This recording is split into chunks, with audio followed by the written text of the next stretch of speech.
যে আলেম ওলামা ধর্ম বেচে খাবে, ধর্ম বিকৃত করবে। 2 সাতা'বুদু কাবাইলু মিন উম্মতি আল আওসান, আমার উম্মত মূর্তি পূজা করবে।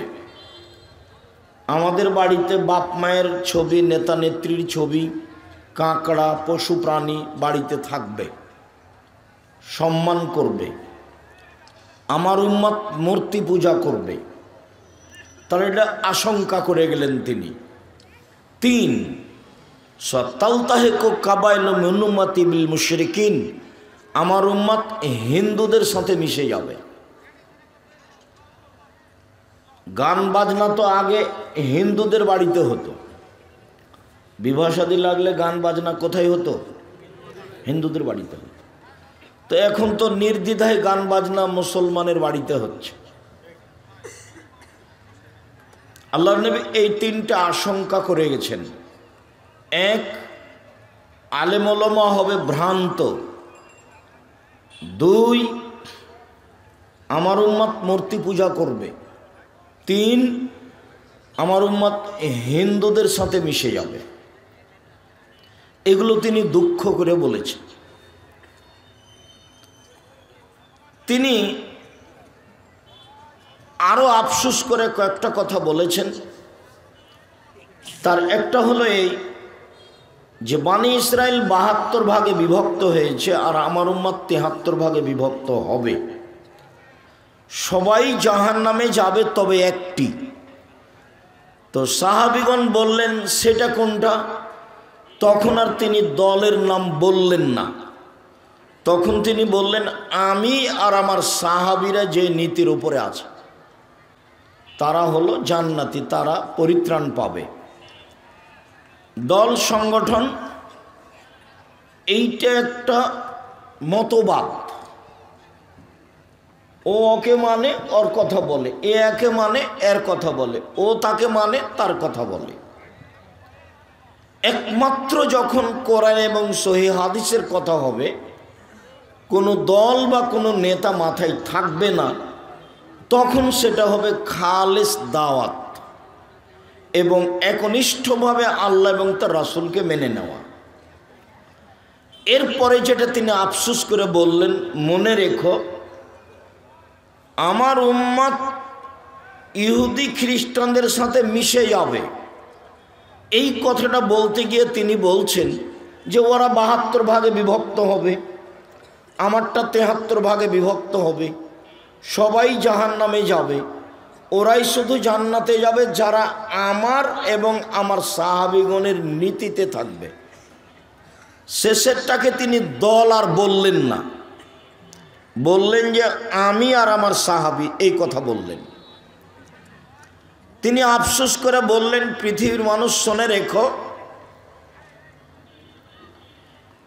আমার উম্মত ইহুদি খ্রিস্টানের সাথে মিশে যাবে। ডান হাতের বিঘত যেমন বাম হাতের সমান সমান সমান।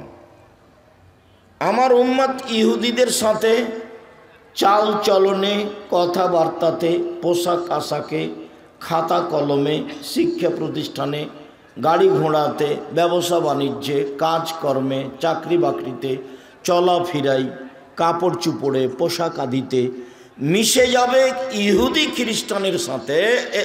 এইভাবে ডান হাতের বিঘত যেমন বাম হাতের সমান সমান সমান মিশে যাবে।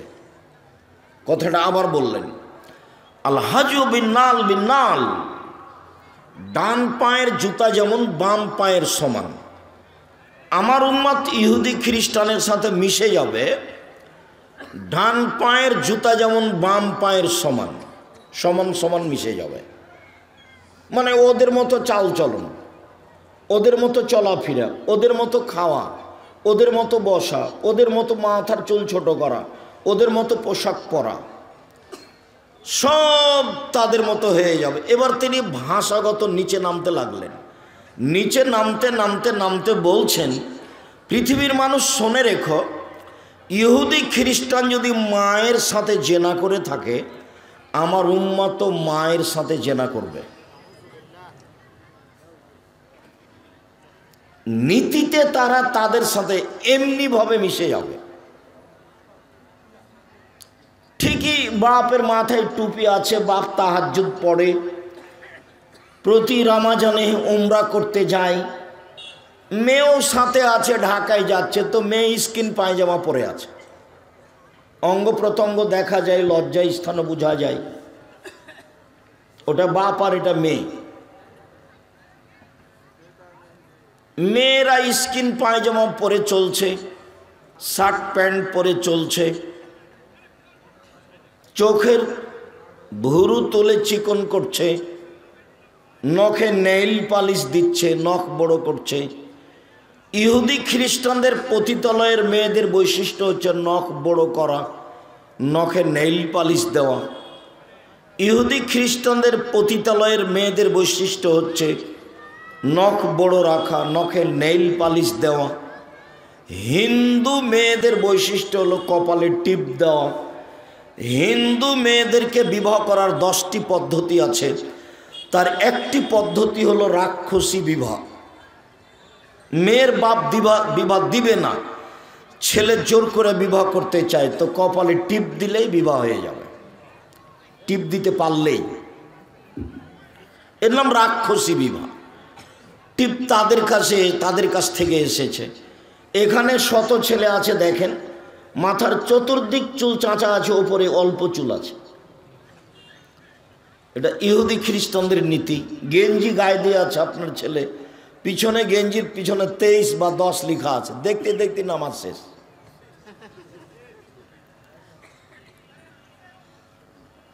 তারপরে কাপড় চুপড় পোশাক আদি ছেলে মেয়ের কার্টন ছাড়া নেই, প্রায় সবটাতেই কার্টন। তারপর জায়নামাজ, কাবা ঘর ছাপা আছে, না হলে করা আছে, নকশা করা আছে। আমাদের বাড়িতেও জায়নামাজ আছে, এক কালার আছে। আমরা চেষ্টা করি আপনি যেভাবে চলছেন সেভাবে না চলা। আমাদের বাড়িতে আমরা স্বাভাবিকভাবেই সিয়াম বলি, সালাত বলি, নামাজ বলি না, রোজা বলি না। আর আপনাকেও অনুরোধ করছি, হুজুরের ধমক না শুনে আল্লাহর নবীর দেওয়া নামটা বলেন। আপনি বলবেন আমরা আজ থেকে সিয়াম থাকব। তো আপনার কোনো ছেলে যদি বলে রোজা, তো কোনো মেয়ে বলবে না ভাইয়া, না ভাইয়া, এর নাম রোজা নয়, একে রোজা বলা হবে না, সিয়াম বলো না ভাইয়া, সিয়াম বলো। এ তো আল্লাহর নবীর দেওয়া নাম, আল্লাহর দেওয়া নাম। এইটা ভালো লাগে না? রোজাই ভালো লাগে। আমার উম্মত পোশাকে, চলাতে, ফিরাতে, কথাতে, বার্তাতে একেবারে তাদের সাথে মিশে যাবে। আপনার বাড়িতে একটা আয়না আছে, সেটা হলো কাতল মাছ। আপনার বাড়িতে একটা তরকারি রাখা বাটি আছে, সেটা হলো রুই মাছ। আপনার বাড়িতে বাচ্চার পেশাব পায়খানার পট আছে, সেটা হলো ঘোড়া। কোন জায়গায় আপনি চাচ্ছেন যে আমি ইহুদি খ্রিস্টানের সাথে মিশে যাইনি? আপনি আপনার ছেলে মেয়ে নির্দ্বিধায় বাম হাতে পানি খাচ্ছেন। আপনি আপনার ছেলে মেয়ে সবাই মিলে সাক্ষাতে বলছেন গুড মর্নিং, আরও কিছু বলছেন, সালাম। তা আমি আপনাকে বললাম যে আসসালামু আলাইকুম। আমি আপনাকে বললাম, এক গ্লাস পানি দিলেন, তখন আমি বললাম যে জাযাকাল্লাহ খায়ের। আর আপনাকে যখন এক গ্লাস পানি দিল কেউ, তখন বললেন থ্যাংক ইউ। তো দুইটাকে আপনি সমান করেন তো দেখি। থ্যাংক ইউ শব্দটার যদি জিরো সমান দাম থাকে, জিরোর আবার দাম আছে। বাম দিকে বসালে দাম নেই, কিন্তু ডান দিকে বসালে দাম আছে। জিরোরই অনেক দাম। কিয়ামত পর্যন্ত সময় থাকলে আপনার থ্যাংক ইউর একটা সুবিধা বের করেন, জিরো সমান সুবিধা বের করবেন কিয়ামত পর্যন্ত সময়ে। আর জাযাকাল্লাহ খায়ের মানে তুমি যে আমাকে এক গ্লাস পানি দিলে, এর প্রতিদান তোমাকে আল্লাহ দেবে। আল্লাহ দেখ, আল্লাহ একে তার প্রতিদান দাও। তো আমি তো বলে দিলাম জাযাকাল্লাহ খায়ের।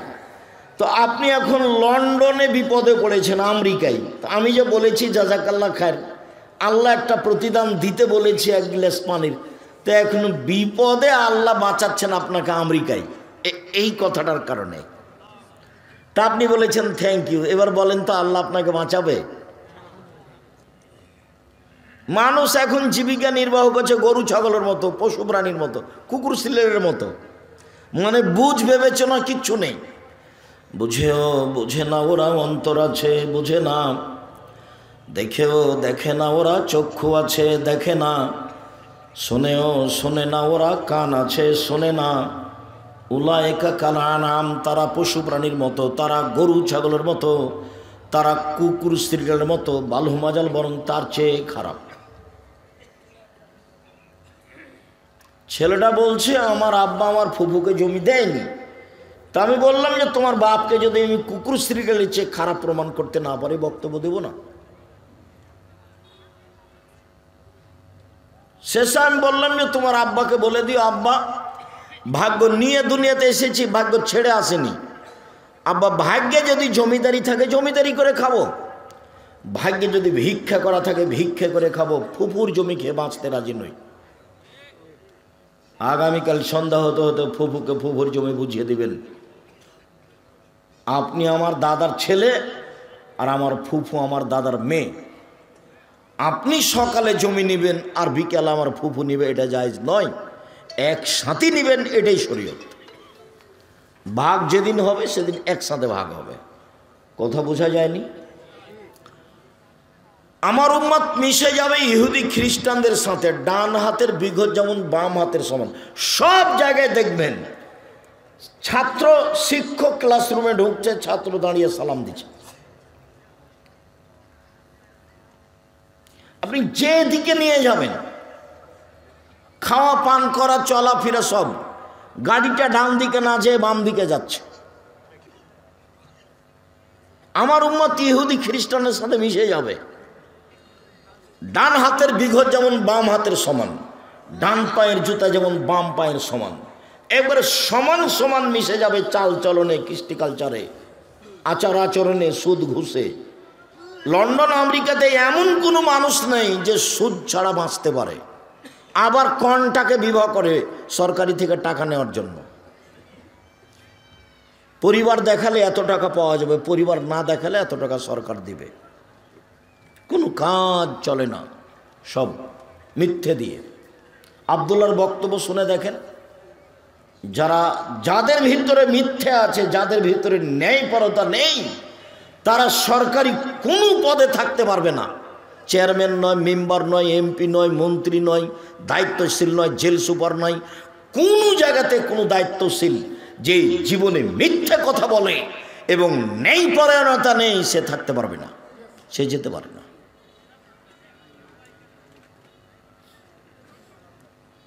আমার উম্মত মিশে যাবে ইহুদি খ্রিস্টানদের সাথে। ডান হাতের বিঘত যেমন বাম হাতের সমান, ডান পায়ের জুতা যেমন বাম পায়ের সমান। বলতে বলতে নিচে নিচে নামতে লাগতে বললেন ভাষাগতভাবে, ওরা যদি মায়ের সাথে জেনা করে থাকে, আমার উম্মত মায়ের সাথে জেনা করবে। তিনি ভয় দেখাতে গিয়ে, সতর্ক করতে গিয়ে বললেন, পৃথিবীর মানুষ শুনে রেখো, তিনটা পাপের কারণে তিনটা বিপদ নেমে আসবে।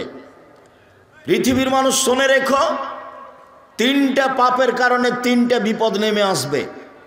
এক, ভূমিকম্প হবে। বিপদ নাম্বার 1 ভূমিকম্প হবে। বিপদ নাম্বার 2, মানুষ সন্ধ্যায় থাকবে মানুষ, সকালে হবে শোর ও বানর। একবারে হুবাহু শুকুর হয়ে যাবে, হুবাহু বানর হয়ে যাবে। 3, সমস্যা নেমে আসবে মানুষের উপরে। মসজিদে মারামারি, মাদ্রাসাতে মারি, রাস্তাঘাটে মারামারি, কেউ কাউকে মানবে না। এখন যা দেখা দিয়েছে আরো বেশি দেখা দিবে, কেউ কাউকে মানবে না। তো সমস্যা নেমে আসবে 1, সন্ধ্যায় থাকবে মানুষ, সকালে হবে শোর বানর, এটা হলো 2। 3 হলো ভূমিকম্প, এটা হলো বিপদ। পাপ 3টে।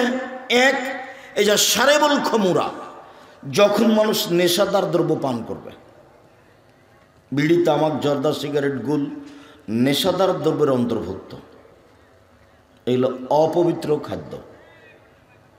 আর যেগুলো নগদ আছে আছেই, দুই জাহারাতিল কায়নাত, মেয়েরা যখন নাচবে, সব মোবাইলে মেয়ে নাচে, প্রায় সব দোকানে মেয়ে নাচে, প্রায় সব বাড়িতে মেয়ে নাচে, প্রায় সব দোকানে মেয়ে নাচে, প্রায় সব মোবাইলে মেয়ে নাচে, প্রায় সব বাড়িতে মেয়ে নাচে। দুই মেয়েরা যখন নাচবে। তিন জারাবুবিল মাজেব, যখন বাদ্যযন্ত্র প্রকাশ পাবে তখন তারা হয়ে যাবে বানর, তারা হয়ে যাবে সোর, তারা হয়ে যাবে শুকুর, তারা হয়ে যাবে বানর। সন্ধ্যায় থাকবে মানুষ, সকালে হবে শুকুর। একটু এখানে বলে রাখে, এই ছেলে, মেয়েরা এখনো কথা বলছে, তোমরা একটু দেখো না। আপনি মহিলা মানুষ, আপনার একটু লজ্জা হয় না কেন? একটু শরম হয় না কেন? দোকানের সামনে দাঁড়িয়ে আছেন কেন? আপনার বাপ নেই, আপনার বাপ নেই, আপনার স্বামী নেই, আপনার লজ্জা হয় না কেন? দোকানে দাঁড়িয়ে আছেন কেন? আপনার হায়া হয় না? আজকে আপনাকে বাজার করতে হবে। স্বামী নেই, ভাইরা নেই, বোনের ছেলে নেই, ভাইয়ের ছেলে নেই, শরম হয় না কেন? আপনার হায়া হয় না কেন? আপনার একটু লজ্জা হয় না কেন? মহিলা মানুষ আপনি, জালসার দিনে আপনি ওখানে দোকানের সামনে দাঁড়িয়ে আছেন কেন? গল্প করছেন কেন?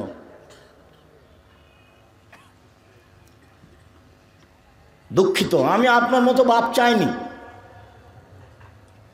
ওটা আপনার মেয়ে দাঁড়িয়ে আছে, ওখানে গল্প করছে, ওই হিন্দুর মেয়ে নয়। জন্ম দিয়েছেন আপনি, জবাব দিব আমি। কেন জবাব আমি দেব? আপনি দিয়েন, প্রস্তুত থাকেন জবাব দেওয়ার জন্য। ও গল্প করছে দোকানের সামনে, ও কি হিন্দুর মেয়ে নাকি? ও ইহুদির মেয়ে নাকি? ও খ্রিস্টানের মেয়ে কি? কেন গল্প করবে? করবে কেন? কেন করবে? ধর্ম দেখাচ্ছেন আপনি, তাহাজ্জুদ পড়া দেখাচ্ছেন আমাকে। আমরা ওটা স্বপ্নও দেখি না, আমাদের বাড়ি তো স্বপ্ন দেখি। আমি জীবনে কোনোদিন চায়ের স্টলে বসিনি, আমার জীবনে কোনোদিন ছাত্র জীবন থেকে না আজ পর্যন্ত আমি চায়ের স্টলে বসিনি, বাজারে যায় না। আপনি আমাকে ধর্ম দেখাচ্ছেন, যাবে কেন? কেন যাবে? জন্ম দিতে পেরেছেন, কন্ট্রোল করতে পারেন না তো? বিবাহ করতে তো আল্লাহ রসুল নিষেধ করেছেন, বিবাহ করেছেন কেন? আল্লাহ রসুল বলেছেন ক্ষমতা না থাকলে বিবাহ করিও না। ক্ষমতা মানে শারীরিক ক্ষমতা, ক্ষমতা মানে মেজাজগত ক্ষমতা, ক্ষমতা মানে বাড়িঘর তৈরি। আল্লাহ রসুল বলছেন ক্ষমতা না থাকলে বিবাহ করিও না। রোজা থাকো, রোজা থেকে থেকে থেকে যৌবনকে ধ্বংস করো, বিবাহ করিও না। এটা আল্লাহ রসুলের আদেশ, হাদিস বুখারী মুসলিম। পরিবার কন্ট্রোল করতে হবে, আপনাকেই করতে হবে। আপনার পরিবার আমি কেন কন্ট্রোল করতে যাব? জবাব আপনি দিবেন। মানু আল্লাহু আলাদুন ফলে হিসেন ইসমাউ, যার ছেলে মেয়ে জন্ম নিবে সেই জন্য একটা সুন্দর নাম রাখে। এটা আল্লাহ নবী বাপকে বললেন, সুন্দর নাম রাখতে হবে। তো নাম কেন ওরকম রেখেছেন? সারা, হাজেরা, আয়েশা, খাদিজা, ফাতেমা, এগুলো নাম খুঁজে পাননি? ওগুলো কি রত্না ফতনা কি নাম রেখেছেন? শরম হয় না কেন? কি দেখাতে চাচ্ছেন আপনি আমাকে? কয় পয়সা পড়াশোনা করেছেন? ফায়জা বালাগা, ছেলে মেয়ে বড় হয়ে গেলে ফালুজা বেজহু, বাপ যেন বিবাহ দিয়ে দেয়। ফায়জা বালাগা, ছেলে মেয়ে যদি বড় হয়ে যায়, ওলামিজা বেজহু, যদি বাপ ছেলের মেয়ের বিবাহ না দেয়, ফাইনা সাবা ইসমান ফাইন ইসমাল আলাইহে, ছেলে মেয়ে যদি কোনো পাপ করে সে পাপ তার বাপের হবে। তো আল্লাহ রসুলের সিদ্ধান্ত, আপনাকেই সেটা করতে হবে। আপনি আমার দিনী ভাই, আপনাকে আমি এ বলে খাটো করতে চাইনি, বরং আপনাকে আমি উৎসাহিত করতে চেয়েছি এভাবে যে আল্লাহ রসুল বলেছেন কারো যদি 3টে মেয়ে হয়, 3টে মেয়েকে লালন পালন করে, তাহলে সেই পিতা, সেই মেয়ে 3টি পিতাকে জাহান্নামে জান্নাতে নিয়ে যাওয়ার জন্য অন্তরাল হয়ে যাবে। এইভাবে ওইদিকে জাহান্নাম, এইদিকে পিতা, মধ্যে মেয়েরা। মেয়েরা একবারে বেঁকে বসবে, বলবে আমার আব্বাকে আগে জান্নাতে দিতে হবে, তারপরে কোনো কথা। 3টে মেয়ে যদি কেউ লালন পালন করে, লালন পালন কি জিনিস আমি বলছি, 3টে মেয়ে যদি কোনো পিতা লালন পালন করে, তাহলে বিচারের মাঠে মেয়েরা পিতাকে জাহান্নাম থেকে বাঁচানোর জন্য এই অন্তরণ, ওদিকে জাহান্নাম, এদিকে পিতা, মেয়েরা মধ্যে। আমার আব্বাকে আগে জান্নাতে দিতে হবে, তারপরে কোনো কথা। একবারে শক্তভাবে বেঁকে বসবে মেয়েরা। এখন লালন পালন কি, ওটা আল্লাহ নবী নিজে বলছেন। এক, আল্লামাহুন্না, মেয়েকে বিদ্যা শিখিয়ে দিল। দুই, আদাবাহুন্না, মেয়েকে শিষ্টাচার শিখিয়ে দিল। তা আপনি বলেন, ওই যে চিল্লাইছে দোকানে দাঁড়িয়ে আছে, জিনিস কিনছে, এটা শিষ্টাচার? আপনি বলেন শিষ্টাচার? আপনার যেটুকু বুদ্ধিবিদ্যা আছে সেটুকু দিয়ে বলেন। ওই ওখানে হ্যাঁ করে হাসতে হাসতে এসে যাওয়ার চলে যাচ্ছে, ও ইন্টার পাস করেছে, ওর বাপ নাই। আপনি বলেন এটা ভালো কিনা? শিষ্টাচার কি জিনিস? শিষ্টাচার কাকে বলে? শিষ্টাচার কি জিনিস? শিষ্টাচার কাকে বলে?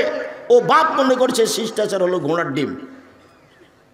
শিষ্টাচার ঘোড়ার ডিম নয়, ভুল হিসাব।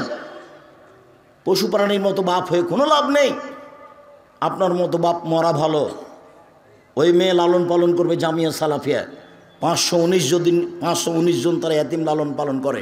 আপনার মেয়েটা বেশি হলে কোনো সমস্যা নেই ইনশাআল্লাহ।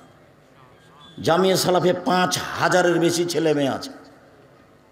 দেশের সবচেয়ে বড় প্রতিষ্ঠান জামিয়া সালাফিয়া, আয়াতনে সবচেয়ে বড়। যেটা রূপগঞ্জ, নারায়ণগঞ্জ, ঢাকা আছে, সেটা এখন প্রায় 100 বিঘা জমির উপরে। 100 বিঘা। যেখানে একটা মসজিদ তৈরি হচ্ছে 200 শতক জমির উপরে, 2 একর। যেটা রাজশাহীতে গেছিলেন সেটা হলো 40 বিঘার উপরে। মেয়েদেরটা 70 বিঘা জমির উপরে, তার 40 বিঘা খালি পুকুর। 300 জন শিক্ষক শিক্ষিকা, প্রায় 40 লক্ষ টাকা মাসে বেতন লাগে। যেটা আপনার বাড়ির পাশে সেটা 20 বিঘা জমির উপরে, যেটা দিনাজপুরে। যান কাঞ্চন ব্রিজের পাশে দেখে আসেন। আমি এই কথাটা বলে আপনাকে আমি আর একটা আফসোস পেশ করতে চেয়েছি। আগে আমি আফসোসটা পেশ করি। শিষ্টাচার কাকে বলে আপনাকে আমি বুঝাতে পারলাম না, এটা আমারই ব্যর্থতা। 90 সাল থেকে আমি জাতির সামনে আছি, আমি এই জাতির পিতাকে শিষ্টাচার বুঝাতে পারলাম না। বহুদিন বলেছি আমি যে মোহাম্মদ সাল্লাল্লাহু আলাইহি সাল্লাম তার পরিবার, স্ত্রীকে আয়েশাকে নিয়ে যুদ্ধ থেকে আসছিলেন।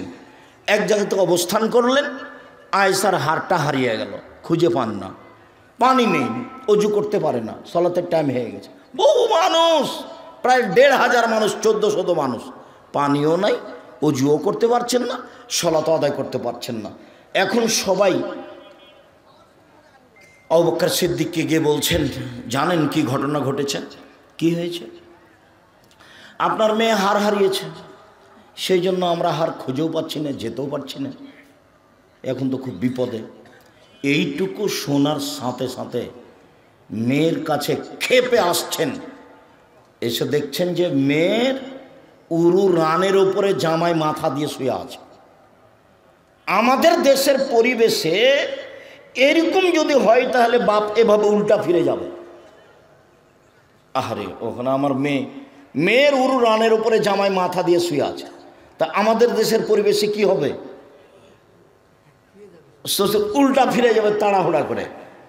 তো বুখারী মুসলিমের হাদিস, আয়েশা রাদিয়াল্লাহু তাআলা আনহা বলছেন, আবু বকর সিদ্দিক আমার কাছে এসে কয়েকটা এমন জোরে কিল মারলেন আমার গায়ের উপরে, যদি আমার স্বামী আমার রানের উপরে মাথা দিয়ে ঘুমিয়ে না থাকতেন তাহলে আমার বাপের মায়ের কারণে আমি দূরে সরে যেতাম, এত জোরে মেরেছে।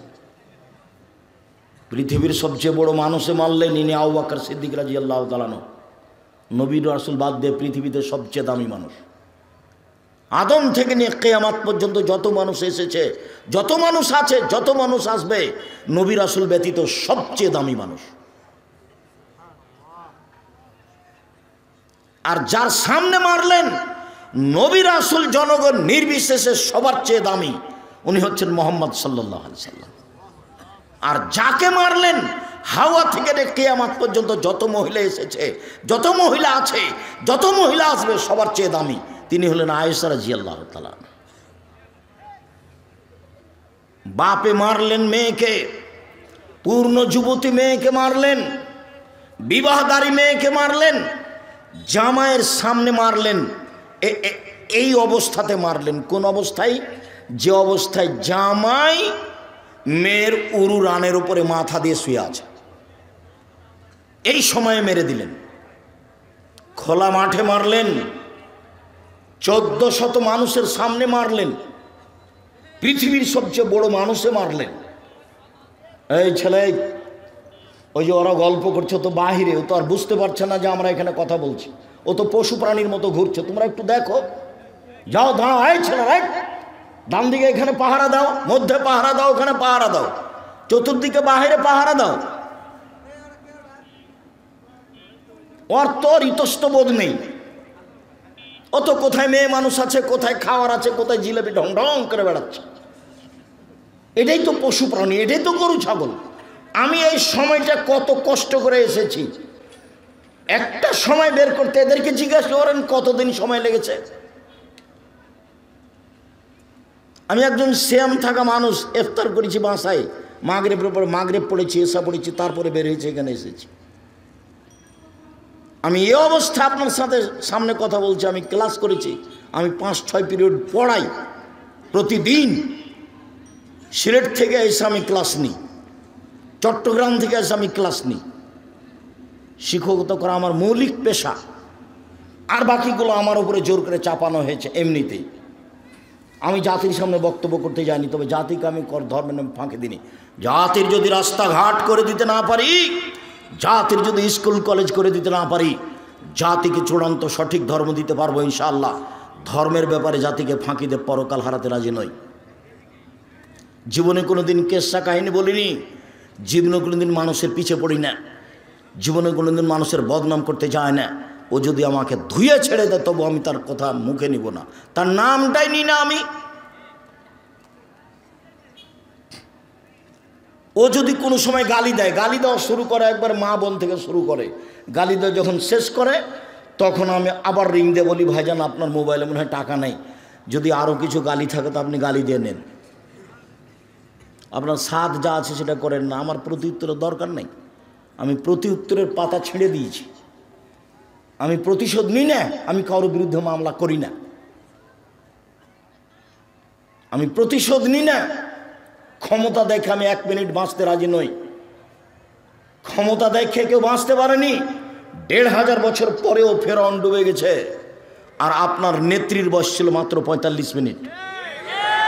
যেই দলীয় দাপট দেখিয়ে, দলের গল্প করে, মানুষকে অপমান করে, মানুষকে খাটো করে, মানুষের জমি জোর করে দখল করে, মানুষকে জেল হাজতে দিয়ে ক্ষমতা দেখে 1 মিনিট বেঁচে থাকার চেষ্টা করিয়েন না।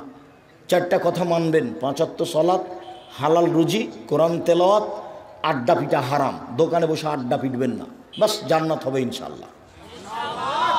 একবারে আজকে উঠবেন এইভাবে যে তোবা করেছি, জিন্দিগিতে কোনোদিন আর দোকানে বসবো না।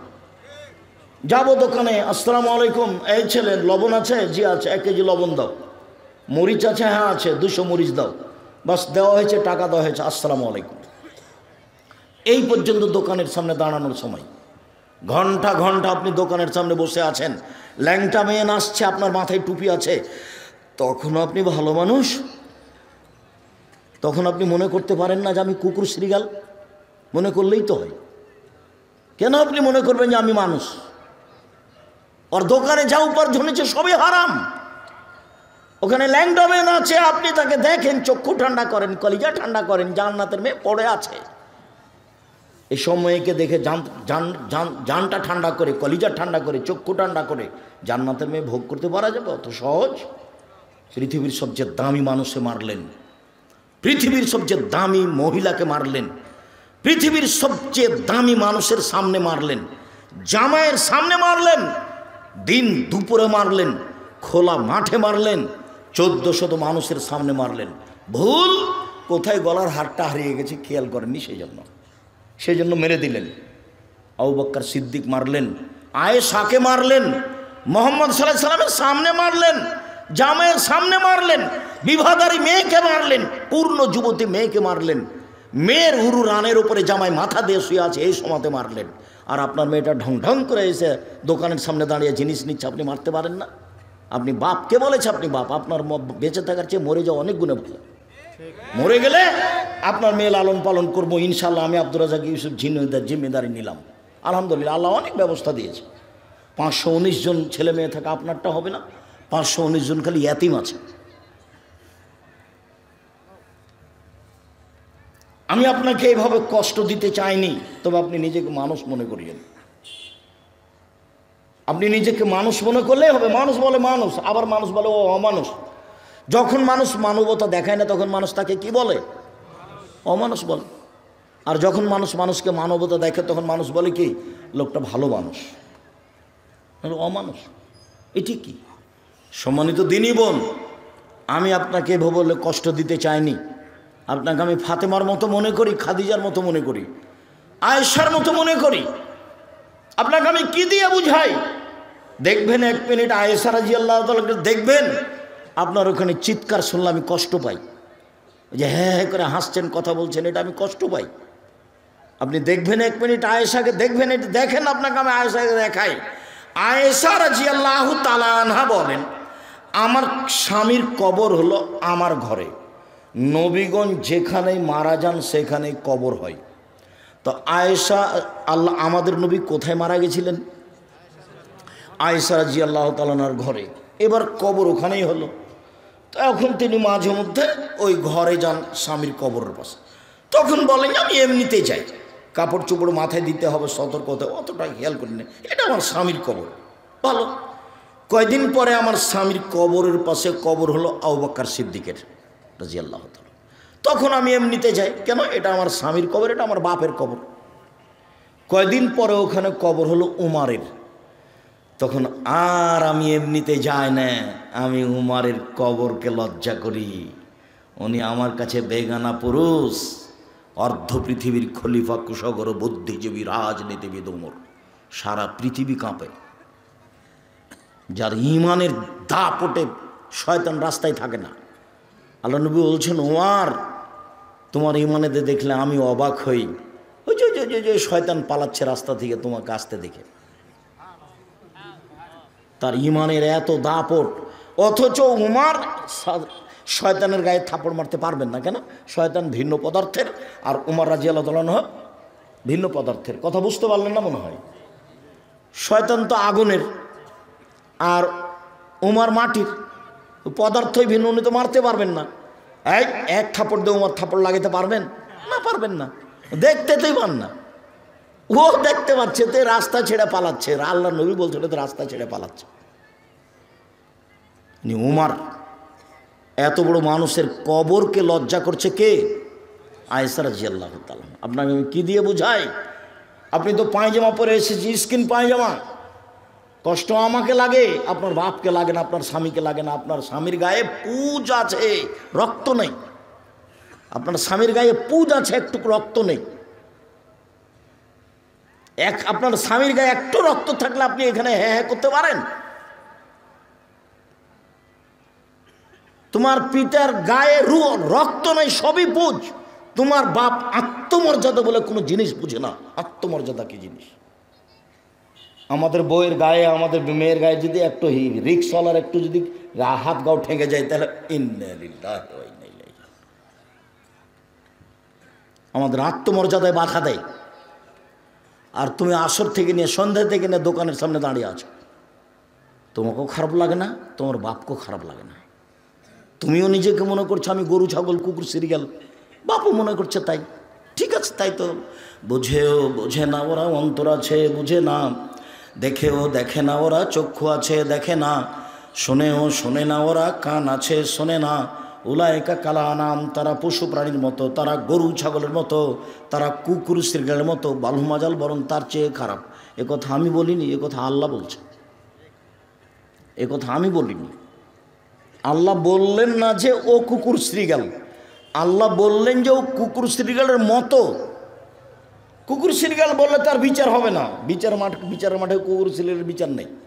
কেউ যদি কাউকে গুতা মারে থাকে তো বলবেন ঠিক আছে, গুতা মারে না, শেষ, জাহান্নামও নাই, জান্নাতও নাই। তা আপনাকে যদি সরাসরি আল্লাহ বলতেন কুকুর শ্রীগাল, তাহলে তো আপনি বেঁচে যেতেন। তাহলে তো কেসা শেষ কি আমাদের মাঠেই। তা তাহলে তার জাহান্নাম লাগে না, জান্নাত লাগে না, তাহলে তো ভালোই হলো। তো গেছি একবারই গেছে। জি না, মানুষ ফ্রি নয়, মানুষ এবং জিন, জিন এবং ইনসান, মানুষ এবং জিন ফ্রি নয়। শক্ত সময় আসছে। কবর যত কঠিন, কিয়ামত তার চেয়ে অনেক বেশি কঠিন। কিয়ামত যত কঠিন, জাহান্নাম তার চেয়ে অনেক অনেক অনেক বেশি কঠিন। কি দিয়ে বুঝায় আপনাকে কবর কত কঠিন? কি দিয়ে বুঝায় আপনাকে আমি কিয়ামত কত কঠিন? কি দিয়ে বুঝায় আপনাকে আমি জাহান্নাম কত কঠিন? বাড়ির পিছন দিকে যে 2 হাত 2.5 হাত গর্ত করে কবর দেওয়া আছে, তার নাম কবর নয়। এইটাই যদি কবর হয়, তাহলে যাকে বাঘে খেলো তার কবর কোথায়? কবরস্থানে মানুষকে যে রাখা হয়েছে, এটাই যদি কবর, এটা কবর নয়। এটাই যদি কবর হয়, তাহলে যে পানিতে ডুবে হারিয়ে গেল তার কবর কোথায়? আমরা শুনি যে কবরে শাস্তি হয়। হ্যাঁ, কবরে শাস্তি হয় বলতে এই কবরে নয়, মরার পর থেকে নিয়ে বিচারের দিন পর্যন্ত আত্মার উপরে কষ্ট হয়। শাস্তি কার উপরে হয়? আত্মার উপরে। আত্মা বুঝে যে আমাকে উঠিয়ে বসানো হলো, আত্মা বুঝে যে আমাকে জিজ্ঞাসা করা হচ্ছে, আত্মা বুঝে যে আমাকে পিটানো হচ্ছে। যখন পিটাবে তখন ও বাপ প্রেমরকে চিৎকার করবে। আল্লাহ নবী বলছেন, সারা পৃথিবীর জীবজন্তু, কীট পতঙ্গ, পদার্থ, জড় পদার্থ সব শুনতে পাবে। আপনার এই কবরের লোকটা চিৎকার করছে, শুনতে পাচ্ছে আমেরিকার লোক, পশু প্রাণী, জীবজন্তু শুনতে পাচ্ছে, মানুষ ছাড়া সব শুনতে পাচ্ছে। এত জোরে চিৎকার করছে, বাপরে মারে করে, তার নাম কবর। আপনার কি দিয়ে বোঝায় কবর কাকে বলে? মরার পর থেকে নিয়ে বিচারের দিন পর্যন্ত এই সময়টা আছে, এই সময়ের নাম কবর। বারজাখি জীবন কি দিয়ে বোঝায় আপনাকে আমি কিয়ামত কাকে বলে? কি দিয়ে বোঝাই আমি আপনাকে জাহান্নাম কাকে বলে? আল্লাহর নবী জীবনে কোনোদিন এমন কোনোদিন সালাত আদায় করেননি যে সালাম ফিরার পূর্বে এ কথা বলেননি, আল্লাহুম্মা ইন্নী আউযু বিকা মিন আযাবি জাহান্নাম। হে আল্লাহ, তুমি আমাকে জাহান্নাম থেকে বাঁচাও। ওয়া আউযু বিকা মিন আযাবিল কবর, তুমি আমাকে কবরের শাস্তি থেকে বাঁচাও। শেষে বলছেন, আউযু বিকা মিন ফিতনাতিল মাহি ওয়াল মামাত, আউযু বিকা মিনাল মাসামি ওয়াল মাগরাম।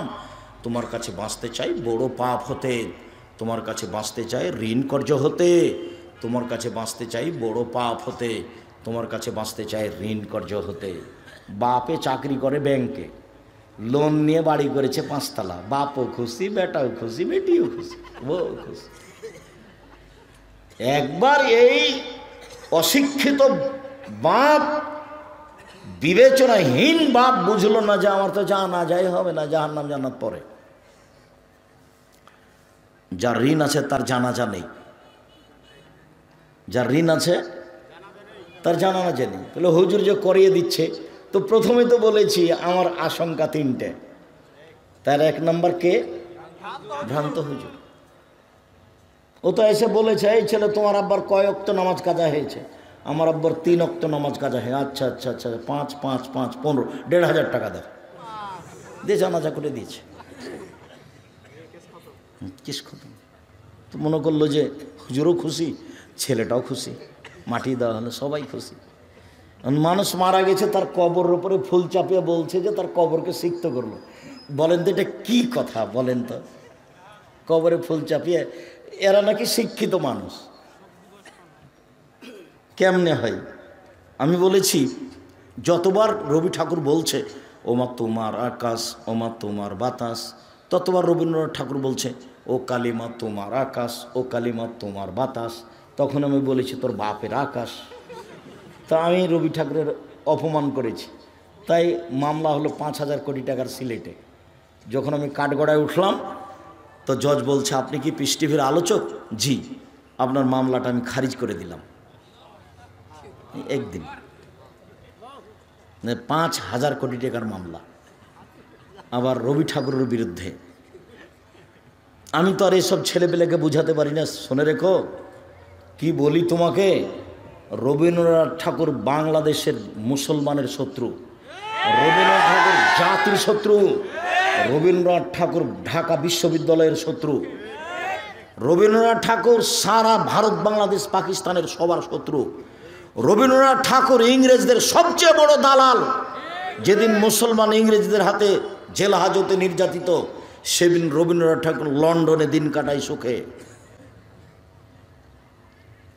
রবীন্দ্রনাথ ঠাকুর যতবার বলেছে তোমার আকাশ তোমার বাতাস, ততবার বলেছে ও কালিমা তোমার আকাশ, ও কালিমা তোমার বাতাস। আপনার ছেলে মেয়ে বলতে পারে, আমার ছেলে মেয়ে বলে না, আপনি মনে কিছু নিয়েন না। আমি আমার ছেলে মেয়েকে গান বলতে দিইনি। আপনার চলে, আপনার ছেলে মেয়ের চলে, আপনার জাতির চলে, আমার চলে না। বেগম রোকেয়া বই পুস্তক খাতা কলম তার বিদ্যা আপনার চলে, আমার চলে না। বেগম রোকেয়ার নামটা শুনলে আমার গাটা শিহরে ওঠে। দিনাজপুরের হিলির লোকজন কিছু মহিলা যাবে হজ করতে, কথার কথা। তো ট্রেন স্টেশনে পরহেজগার মহিলা গেছে, তো দেবর ভাসুরকে বলেছে আমরা তো ঢাকা যাব, তো কখন ট্রেন আসবে, একটা কাজ করো, আমাদের 4-5 জনের গায়ের উপর একটা চাদর দিয়ে দাও, আমরা ট্রেন স্টেশনে পর্দায় বসে থাকি। এটা বলেছে মহিলারা, পরহেজগার মানুষ হজ করতে যাবে। তো এখন স্টেশন মাস্টার দেখছে যে প্ল্যাটফর্মে কি কোথায় আছে একটু দেখি। তো এক জায়গাতে দেখছে যে কতগুলো বস্তা মনে হচ্ছে কাপড় দিয়ে ঢাকা আছে। তো বেগম রোকে দেখাচ্ছে ভাবে, দেখেন এগুলো টিকিট মাস্টার দেখাচ্ছে বস্তা, এগুলো কিসের বস্তা? কাকে দেখাচ্ছে বলেন তো? পর্দাকে দেখাচ্ছে। মহিলাগুলো পর্দা করে আছে। সেটা পড়েন আপনি, কেন হবো অবরোধবাসিনী? অবরোধবাসিনী বই পড়েন। তার উত্তর হলো কেন হবো অবরোধবাসিনী। অবরোধবাসিনী বই পড়ে দেখেন আপনি।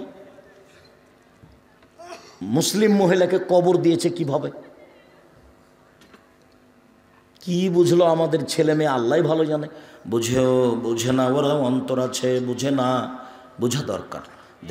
দেখে না ওরা, চক্ষু আছে, দেখে না, দেখা দরকার। শোনে না ওরা, কান আছে, শোনে না, শোনা দরকার। উলায়েকা কালা নাম, তারা পশু প্রাণীর মতো, তারা গরু ছাগলের মতো, তারা কুকুর শিলের মতো। ইবাদতের জগতে সবচেয়ে দামি ইবাদত সিয়াম। সিয়ামের সমপর্যায়ের পৃথিবীতে কোনো ইবাদত নেই। সবচেয়ে ভিন্ন ধরনের ব্যতিক্রম ইবাদত হলো সিয়াম।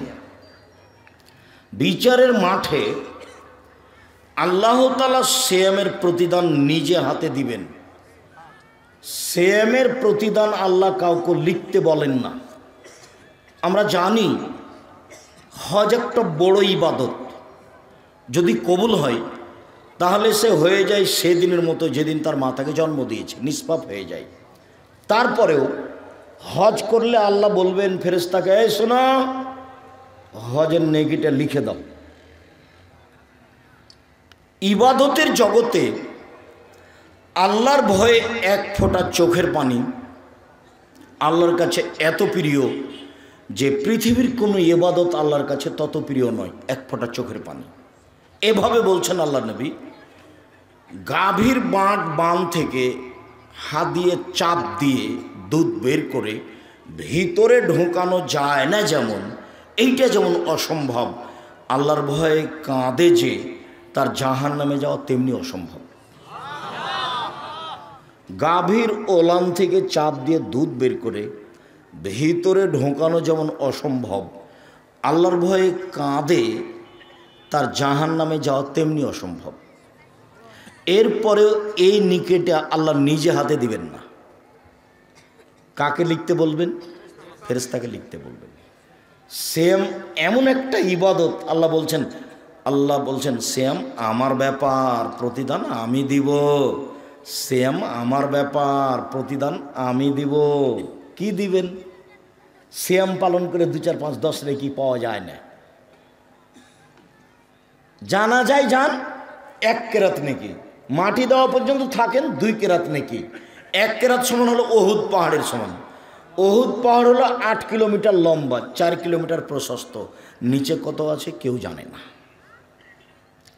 তো জানা যায় জেলে অনেক নেকি হবে। তো সিয়াম পালন করলে কি অনেক নেকি হবে? জি না, সিয়ামের উপর 2, 4, 5 নেকি নেই। সিয়ামের বিনিময় হলো জান্নাত। সিয়ামের কোনো বিনিময় নয় অন্য। ওটা আল্লাহ কাউকে লিখতেও বলবেন না, এই সিয়াম পালন করেছে 10 নেকি লিখে দাও, এটা হবে না। চলেন আপনাকে ধারাবাহিক দেখাই। এক খেলে আমার দিকে চেয়ে থাকবেন, সময় বেশি লাগবে না। এই ছেলে বসো, দয়া করে কোনো প্রয়োজন আমাকে দেখাবেন না। আমি আপনার জন্য এসেছি, কষ্ট করে এসেছি। যারা সামনে আছেন, জায়গা আছে, বসে থেকে দেখেন। যদি জায়গা না পান, দাঁড়িয়ে থেকেও আপনি দেখবেন, তবে আপনি বিরক্ত হবেন না। এক খেয়ালে চেয়ে থাকবেন, আমি আপনার জন্য এসেছি।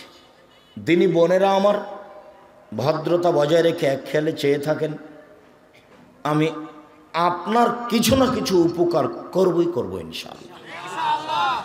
আজকের আলোচনা, ইবাদতের জগতে সবচেয়ে দামি ইবাদত সিয়াম।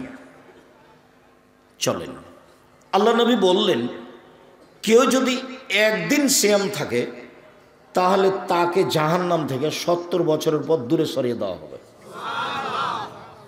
আবার আল্লাহ নবী বললেন, কেউ যদি একদিন সিয়াম থাকে তার থেকে জাহান্নামকে 100 বছরের পর দূরে সরিয়ে দেবেন। আল্লাহ নবী আবার বললেন, কেউ যদি আল্লাহকে সন্তুষ্ট করার জন্য একদিন সিয়াম থাকে তাহলে তার আর জাহান্নামের মাঝে হবে 500 বছরের ব্যবধান। তার মানে লোকটা জাহান্নাম থেকে সরে গেল 500 বছরের পথ। 1 70 বছর, 2 100 বছর, 3 500 বছর। বিষয়টা হলো জাহান্নাম সরে যাওয়া। তো ফলাফলে নেকি হলো না জান্নাত হলো? জান্নাত হলো।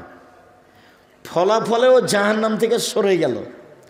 তো একদিন সিয়াম থেকে ও নেকি পেল না জাহান্নাম থেকে সরে গেল?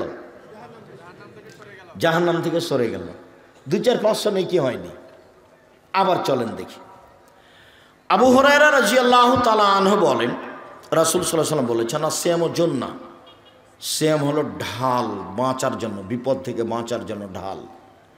ও হিসনুন হাসিনুন মিনান নারে, সিয়াম হলো জাহান্নাম থেকে বাঁচার জন্য দুর্গ। সিয়াম হলো জাহান্নাম থেকে বাঁচার জন্য আশ্রয়স্থল, দুর্গ, নিরাপদ স্থান। তো সিয়াম জাহান্নাম থেকে বাঁচার জন্য কি হলো? দুর্গ হলো, আশ্রয়স্থল হলো, বাঁচার স্থান হলো।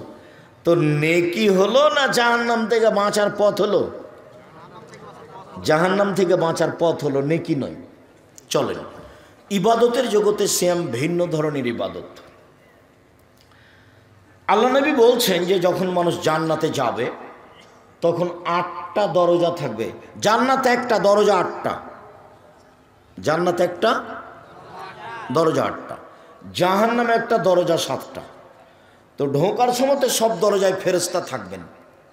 তো ফেরেশতা চিৎকার করে বলবেন, আসেন আসেন, যারা হজ করেছেন এই দরজা দিয়ে আসেন, আসেন যারা দান করেছেন এই দরজা দিয়ে আসেন, আসেন যারা সালাত আদায় করেছেন এই দরজা দিয়ে আসেন, আসেন যারা সিয়াম পালন করেছেন এই দরজা দিয়ে আসেন।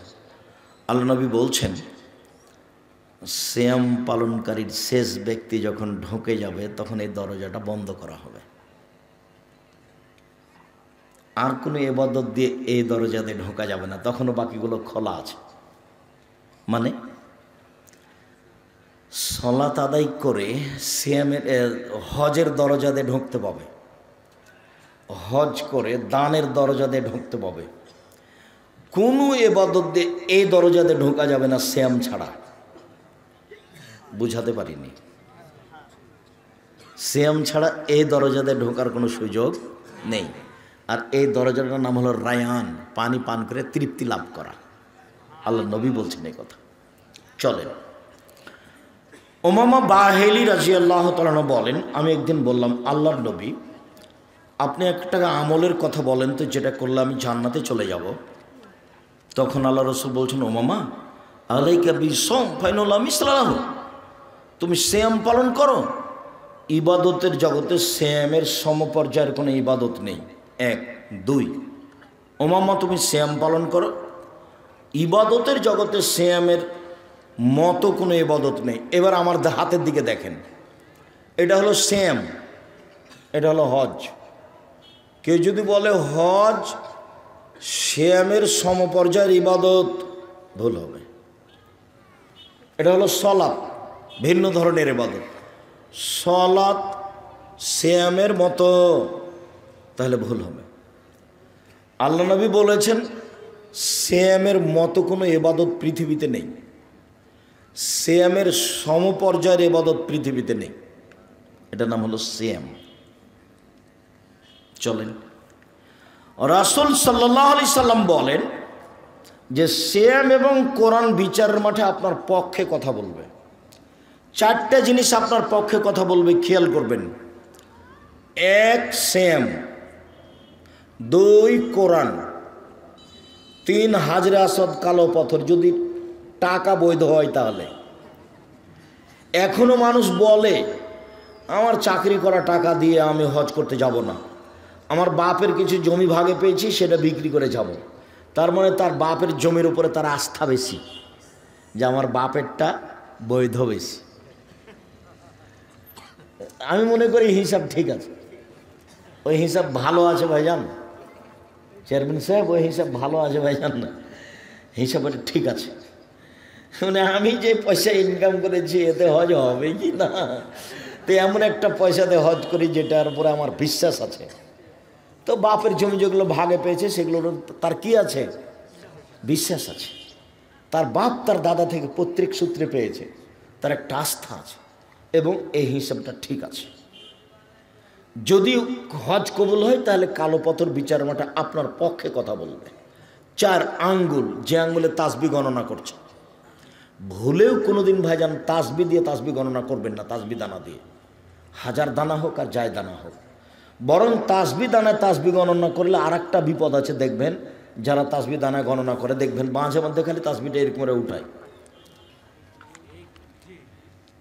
তার মানে এটা যে লোক দেখানো হয়ে গেল যে। আর হাতে নিলেই মনটা চাইবে দেখানো, হাতে নিলেই এটা গতি স্বাভাবিক, তার মানে ও জাহান্নামে চলেই গেছে, তো ঢোকেনি কেন, মরেনি এই জন্য। এটার কি প্রমাণ আব্দুর রাজ্জাক সাহেব? যেভাবে আপনি বললেন জাহান্নামে চলেই গেছে, আমি তো একটু কম করে বললাম, আল্লাহ নবী তার চেয়ে বেশি করে বলেছেন। কিভাবে? আল্লাহ নবী বলেছেন যে মৌলানা সাহেবকে দিয়ে জাহান্নাম উদ্বোধন করা হবে, শহীদকে দিয়ে জাহান্নাম উদ্বোধন করা হবে, দানশীলকে দিয়ে জাহান্নাম উদ্বোধন করা হবে। আল্লাহ রসুল বলেছেন মৌলানাই সবচেয়ে দামি মানুষ, বলেছেন যে ওরা হচ্ছে নবীদের উত্তরাধিকারী। আলেমেরা কে? নবীদের উত্তরাধিকারী, তাহলে এরা তো অনেক উপরের মানুষ। তা আবার যে বলছেন যে জাহান্নাম উদ্বোধন হবে হুজুর দিয়ে, কঠিন হয়ে গেল না? এই যে কথা এখন বলছে এটা বুখারী মুসলিমের হাদিস। তার মানে আলেমের কাজ যখন হবে, ইবাদত যখন হবে, কথা যখন হবে, বক্তব্য যখন হবে, লোক দেখানো, মানুষ জমা করা, বাস খাওয়ার দাপট, আর ওই কী ওইটার কী ভাইজান যে আগে বলে দেয় এই খাওয়ার লাগবে, এই খাওয়ার লাগবে, অগ্রিম এত টাকা লাগবে, বিদায় এত টাকা লাগবে, যখন লোক দেখানো হয়ে যাবে তখন উদ্বোধন হবে জাহান্নাম হুজুর দিয়ে। দুই, টাকা দিয়েছে, দিয়ে বলছে যে আমি 5,000, একটু বলে দাও না, বলে দাও যে চেয়ারম্যান সাহেব 5,000 টাকা, এই ছেলে বলো না, বলো। এখন এর বিনিময় কি? জাহান্নাম। একে দিয়ে উদ্বোধন হবে, হাদিস বুখারী মুসলিম। শহীদ, আরে যেগুলোকে ছেলেরা শহীদ বলছে এটা নয়, যাদেরকে সাহাবী মনে করছেন শহীদ, তখন আল্লাহ নবী বলছেন তো জিহাদ করেছে দেখানোর জন্য, ওটা গেছে, ওকে তো জাহান্নাম উদ্বোধন হবে। তাহলে লোক দেখানো বিষয়টি কত কঠিন। যারা এসব বড় বড় কাজ করছে তারা খুব রিস্কের উপরে আছে। কোটি টাকা দিয়েছে মাদ্রাসায়, কিন্তু মনটা চাচ্ছে যে আরো 5 জন জানুক। বুঝতে পারেননি কথা? তা এখন এভাবে আল্লাহ নবী বললেন, তা আমারটা তো ঘাটতি আছে, এইটাই তো কঠিন। আমি বললাম যে জাহান্নামে চলেই গেছে, তো ঢুকেনি কেন? মরেনি এই জন্য। আর আল্লাহ রসুল বলছেন যে ওদের উদ্বোধন হবে। সম্মানিত দিনী ভাই বোন, 4টা জিনিস বিচারের মাঠে কথা বলবে। এক, আঙ্গুল, ভুলেও কোনোদিন তাসবি দানাতে তাসবি গণনা করবেন না, আঙ্গুলে করবেন। আব্দুর রাজ্জাক সাহেব থামেন, একটা কথা দেখেন, আপনাকে তো ভালোবাসি, কথা ভালো লাগে, কিন্তু আমি আঙ্গুলে তাসবি গণনা করলে ভুল হয় ভাইজান, আর তাসবি দানা তাসবি গণনা করলে ভুল হয় না। একবারও যদি ঠিক না হয় তবু নেকি পাবেন। এখন থেকে মরা পর্যন্ত যদি আপনার একবারও ঠিক না হয়, সববারই যদি ভুল হয়, তবু আপনি নেকি পাবেন। এটাই পদ্ধতি, এটাই সুন্নাত। ডান হাতে গণনা করবেন, ডান হাতের কথা এসেছে, ডান হাতের দাম আছে। যখন মিশরে আব্দুর রহিম ফিলিস্তিনি গাজাবাসীদের ত্রাণ দিবে তো আমাকে নিয়ে গেছে, তো এখন আমি ত্রাণ বিতরণ করছি, বাক্স করে করা আছে, তো আমি দিচ্ছি। অনেক মহিলা পুরুষ এসেছে, প্রায় সবাই মাস্টার ডিগ্রি পাস, কেউ গেঞ্জি গায়ে দিয়ে আছে, কেউ বোরকা পরে আছে, মহিলা পুরুষ সব রকমই আছে। তো আমি যখন দেওয়া শুরু করলাম তো খালি বাম হাতে নিচ্ছে, খালি বাম হাতে নিচ্ছে। তো বন্ধ করলাম, তো বক্তব্য দিলাম খানিক, ডান হাত আর বাম হাত। ডান হাত খাওয়ার জন্য, ভালো কাজের জন্য, আর বাম হাত পেশাব পায়খানার জন্য। তো যখন আমি বললাম তখন আমার মনে হলো যে আমার চেয়ে ওরাই বেশি বুঝেছে। কেন? গাজাবাসী ফিলিস্তিনদের আরবি ভাষা হলো, ওরাই হলো মূল আরবি। সব নবীর জায়গা ওখানে, সব নবীর কবর ওখানে। ফিলিস্তিনিরা হচ্ছে আসল আরবি মানুষ, বুঝতে পারেননি? তো নবীর ভাষা তো আরবি ছিল, আমি হাদিসগুলো কোন ভাষাতে শোনালাম? আরবি ভাষায়। তখন আমার মনে হলো ওর মুখের দিকে তাকিয়ে ওদের, যে ওরা আমার চেয়ে বেশি বুঝেছে। তো এবার যখন আমি ত্রাণ দিতে গেলাম তো বাম হাতেই নিল। কেন বলেন? অভ্যাস, অভ্যাস। মানুষ অভ্যাসের দাস বলে। যে বক্তব্য বুঝেছে, কিন্তু যখন হাত বাড়িয়েছে তখন কোনটা বাড়িয়েছে? বাম। নির্দ্বিধায় মানুষেরা বাম হাতে চা খাচ্ছে, পানি খাচ্ছে, অথচ আল্লাহ রসুল বলছেন বাম হাত হলো পেশাব পায়খানার জন্য, আর ওই শয়তান বাম হাত ব্যবহার করে, আর তোমরা ডান হাত ব্যবহার করবে। সম্মানিত দিনী ভাই বোন, ডান হাতে তাসবিহ। বললো যে কথা বলে দিলাম সেটাই ঠিক, মরা পর্যন্ত একবারও ঠিক না হোক, তবু ডান হাত। চারটে জিনিস কথা বলবে, সিয়াম তার একটা। এরপরে চলেন, আবু হুরায়রা রাদিয়াল্লাহু তাআলা আনহু বলেন, রাসূল সাল্লাল্লাহু আলাইহি ওয়াসাল্লাম বলেছেন, আদম সন্তানের সব নেকি 1 থেকে 10, 10 থেকে 700, আরো আরো আরো আরো একবারে পালা হয়ে যায়। তারপর আল্লাহ তাআলা বলছেন, মনে রেখো ইল্লা সোম, তবে সিয়াম, রোজা, ফাইনুলি ওয়ানাজিবিহি, সিয়াম আমার ব্যাপার, প্রতিদান আমি দিব। সিয়াম আমার ব্যাপার, প্রতিদান আমি দিব। আল্লাহ বলছেন সিয়াম আমার ব্যাপার, প্রতিদান আমি দিব। সিয়াম তার ব্যাপার, প্রতিদান তিনি দিবেন। সালাত তার ব্যাপার নয়, তোমরা আদায় করো, জান্নাত হতে পারে। হজ তার ব্যাপার নয়, তোমরা করো, জান্নাত হতে পারে। দান তার ব্যাপার নয়, তোমরা করো, জান্নাত হতে পারে, জান্নাত কিনে নাও। কিন্তু সিয়াম আমার ব্যাপার। আল্লাহ বলছেন সিয়াম আমার ব্যাপার, প্রতিদান আমি দিব। এবার চলেন, খুব কাছাকাছি সময় আসছি, কোনো প্রয়োজন দেখাবেন না, এখন খুব গুরুত্বপূর্ণ অবস্থায় যাচ্ছি। আবু হুরায়রা রাদিয়াল্লাহু তাআলা আনহু বলেন, রাসূল সাল্লাল্লাহু আলাইহি সাল্লাম বলেছেন, আফজালুস সিয়ামে বাদা রমাজান শাহরুল্লাহিল মুহাররম, রমজানের পরে সবচেয়ে উত্তম নফল সিয়াম হলো মুহররমের সিয়াম। আচ্ছা, 1। 2, ইবনে আব্বাস রাদিয়াল্লাহু তাআলা আনহু বলেন, আল্লাহর নবী যখন মদিনায় গেলেন তখন দেখলেন মদিনার ইহুদিরা মুহররমের 10 তারিখে সিয়াম থাকছে। তো আল্লাহ রাসূল বলেন, মা জালি ইয়াউম আলাইনা তাসুমানহু, আচ্ছা এই দিনটা কেমন, তোমরা এই দিনে সিয়াম থাকছো কেন? এটা আমাদের নবী জিজ্ঞাসা করলেন ইহুদিদের। তখন ইহুদিরা বলল, হাজা ইয়াউমুন আযীম, এটা তো অনেক বড় দিন, জানেন না? এটা তো অনেক বড় দিন। আনজাল্লাহু তাআলা ফিহি মূসা ওয়া কওমহু ওয়া গাররাকা ফিরআউন ওয়া কওমহু, এই দিনে আল্লাহ মূসাকে সদল বলে বাঁচিয়ে দিয়েছেন। এই দিনে আল্লাহ ফিরআউনকে সদল বলে ডুবিয়ে দিয়েছেন। ফাসামা মূসা শুকরান, তাই মূসা এই দিনে শুকরিয়া আদায় সিয়াম থেকেছিলেন। আমরা ওই জন্য সিয়াম থাকি। মূসা বলেছিলেন, আল্লাহ এইভাবে তুমি আমাকে সাগরে বাঁচিয়ে দিলে আর ফেরাউনকে ডুবিয়ে দিলে, আমি কি শুকরিয়া আদায় করতে পারি? যাক, সিয়াম থাকলাম। তাই আমরা সিয়াম থাকি। তখন আমাদের নবী বলছেন, শোনো, মূসার সিয়াম পালন করার ব্যাপারে আমি তোমাদের চেয়ে বেশি হক রাখি, অতএব আমিও সিয়াম থাকলাম। সাহাবীগণ তোমরা সিয়াম থাকো। যেমন আল্লাহর নবী বললেন তোমরা সিয়াম থাকো, তেমনি সাহাবীগণ বলে বসলেন একবারে হাতে হাতে। কেন? কেন সিয়াম থাকবো? এই দিন তো ইহুদিদের বড় দিন, এই দিন তো খ্রিস্টানের বড় দিন। আপনি বলছেন ইহুদি খ্রিস্টানদের বিরোধিতা করতে হবে। এই দিনে সিয়াম থাকলে তো তাদের অনুকূলে হয়ে গেল, কেন আমরা এই দিনে সিয়াম থাকবো না? তখন আল্লাহ রসুল বলছেন, শোনো, লাইন বাকায় তো সানাতাল কাবেল আল্লাহ সুমান্না তাসেয়া, আমি যদি সামনে বছর বেঁচে থাকি মহরমের 9 তারিখও সিয়াম থাকবো। 9 তারিখ হবে বিরোধিতা, 10 তারিখ হবে শুকরিয়া। মনে থাকবে না? তাহলে মহরমের সিয়াম কটা হলো? 2টা। 9 হলো বিরোধিতা, 10 হলো শুকরিয়া। মনে থাকবে তো? আমার দিনী বোনেরা কিছু বুঝলেন না, এমনি খালি কথা কিছু বলেছি তাই চুপ বসে আছেন। আল্লাহ সামাদ, আপনারা আমার দিনী বোন, আপনাদের জন্য এসেছি। যারা চলে গেছে গেছে, ওদের তাকদির নিয়ে গেছে, আর কি আর করতে পারি আমি? বাড়িতে টিভি আছে, টিভি চালু করে বসে আছে। এর জবাব আমি দিব বলেন? এর জবাব তার স্বামী দিবে, এর জবাব তার স্বামী দেবে, এর তোর জবাব তার বাপ দিবে, তার ভাইয়েরা দিবে, যারা তাদের আছে তারা দিবে।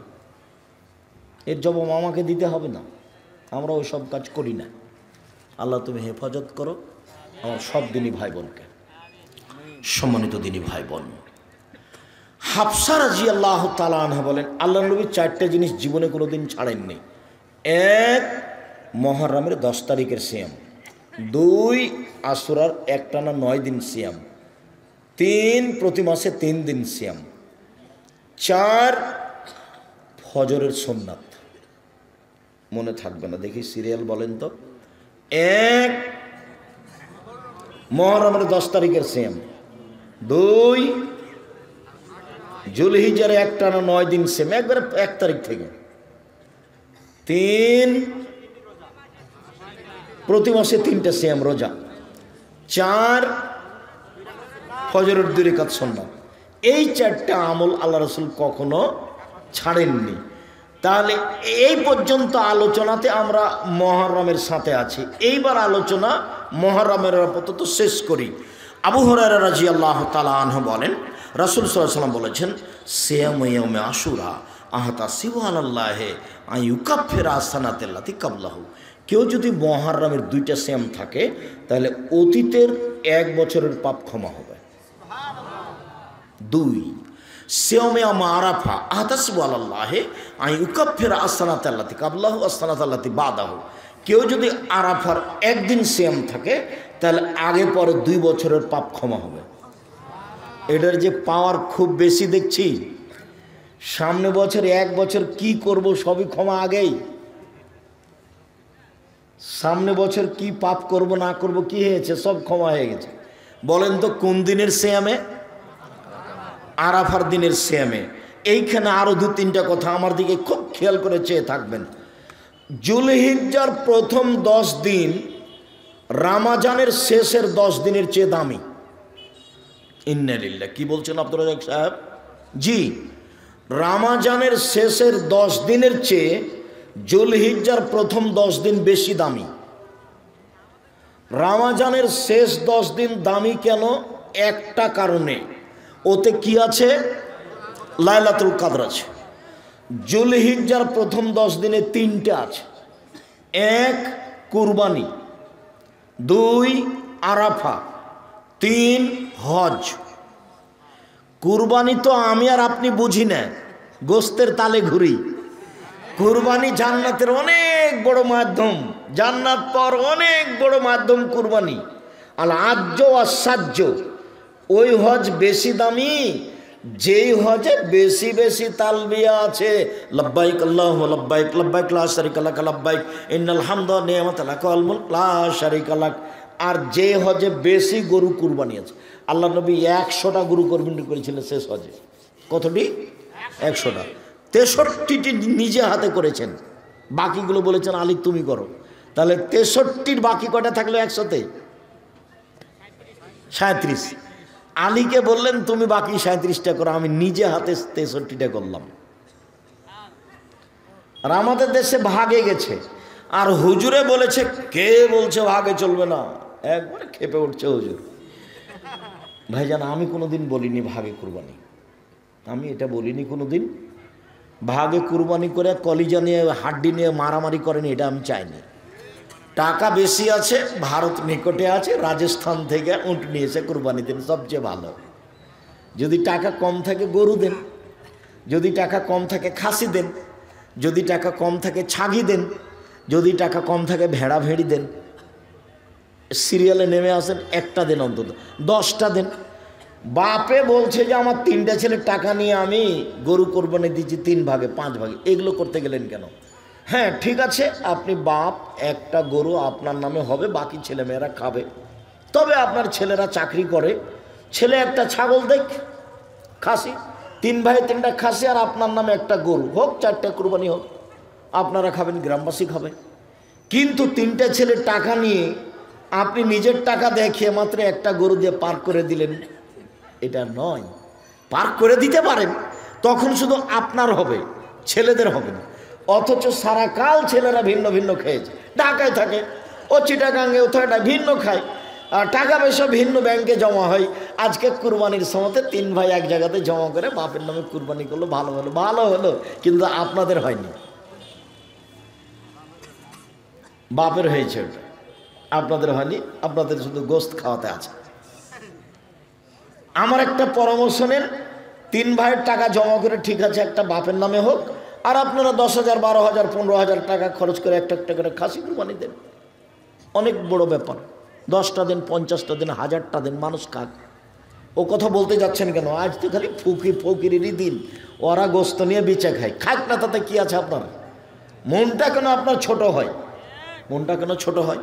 ফকির মিসকিন নিয়ে যাক সব। 3টে জিনিসের কারণে হজের প্রথম 10 দিন দামি। তার একটা হলো একটানা 9 দিন সিয়াম, 10 দিনের দিন সিয়াম নয়, এই জন্য সেদিন ঈদ। একটানা 9 দিন সিয়াম। সম্মানিত দিনী ভাই বোন, কেউ যদি আরাফার 1 দিন সিয়াম থাকে, আগে পরে 2 বছরের পাপ ক্ষমা হবে। তিনি বলেন, কেউ যদি প্রত্যেক মাসে 3 দিন সিয়াম থাকে, সারা বছর সিয়াম পালন করলে যত নেকি হয় তত নেকি হবে। 13, 14, 15 চাঁদের। আর একটা কথা মনে রাখেন, কোনো কারণে 19-20 হয়ে গেলে কোনো সমস্যা নেই, 22-23 হয়ে গেলে কোনো সমস্যা নেই। আর একটা কথা মনে রাখেন, মহিলাদের হাইজের কারণে 13, 14, 15 যদি ছুটে যায়, ওই মাসে কোনো দিন হলেই হবে। হাদিস বুখারী মুসলিম। জিনিসটা সহজ হয়েছে তো? বুঝতে পেরেছেন তো? 13, 14, 15 চেষ্টা করেন, না হলে মাসে হলেই হবে। 3 দিন, তাহলে সারা বছর সিয়াম। আর একটা পথ আছে সারা বছর সিয়ামের, সেটা হলো এই, আল্লাহ রাসূল বলছেন, মান সামা রামাজানা সুমাত বাহু সিত্তান মিন শাওয়াল কানা কাসিয়ামি দাহরি কুল্লিহি। কেউ যদি রামাজান মাসের সিয়াম থাকে আর শাওয়ালের 6টা থাকে, তাহলে সারা বছর সিয়াম পালনের নেকি পেল।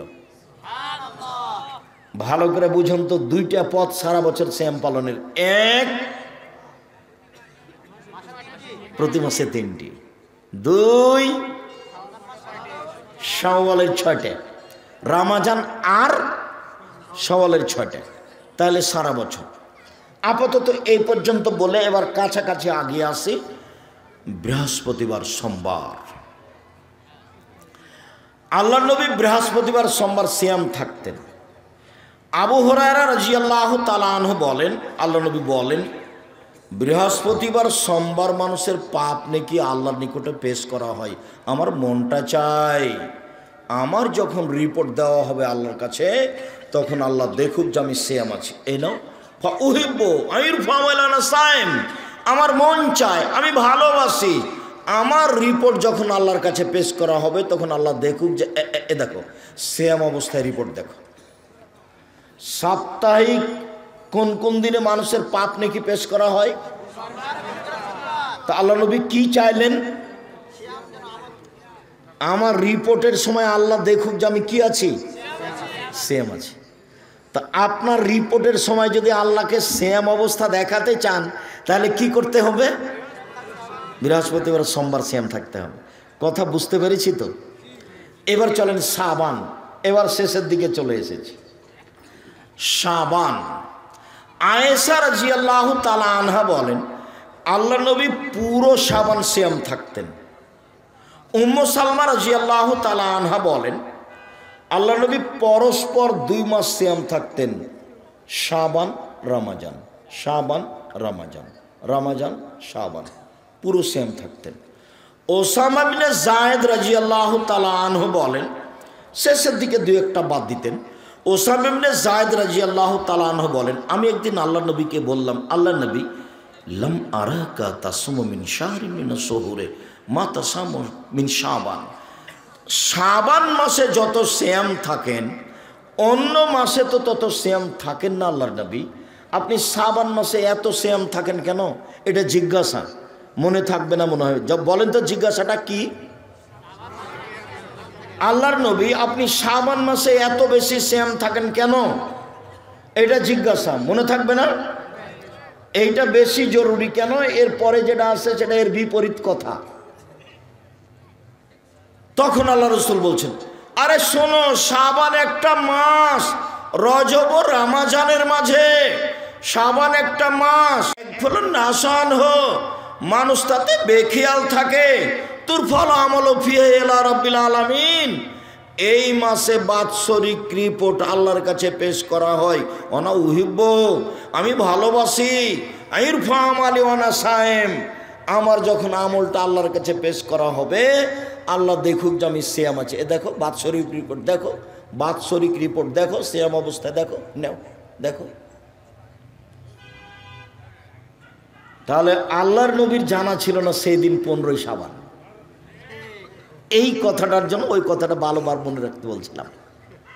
ভারত, বাংলাদেশ, পাকিস্তানের আলেম ওলামা কিভাবে জেনে নিলেন সেদিন 15ই শাবান।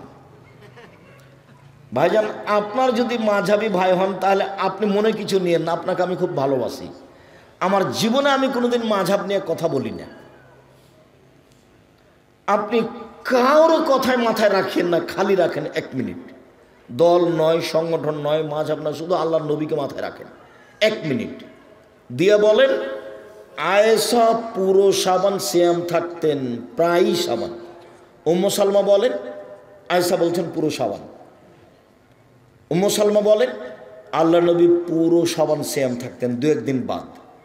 ওসামা বলছেন, এত বেশি সিয়াম থাকেন কেন? তখন উত্তর হলো যে এই মাসে কি করা হয়? বাৎসরিক রিপোর্ট আল্লাহর কাছে পেশ করা হয়। আমি চাই যে আমার রিপোর্টটা সেম অবস্থায় দেখুক আল্লাহ। তো তার যদি 15ই শাবান জানা থাকতো তাহলে কি এইভাবে কষ্ট করতেন? অন্য মাসে তো করেননি। তো আপনি এখন আমার কথা মানতে হবে, এই কথা আপনাকে আমি বলিনি।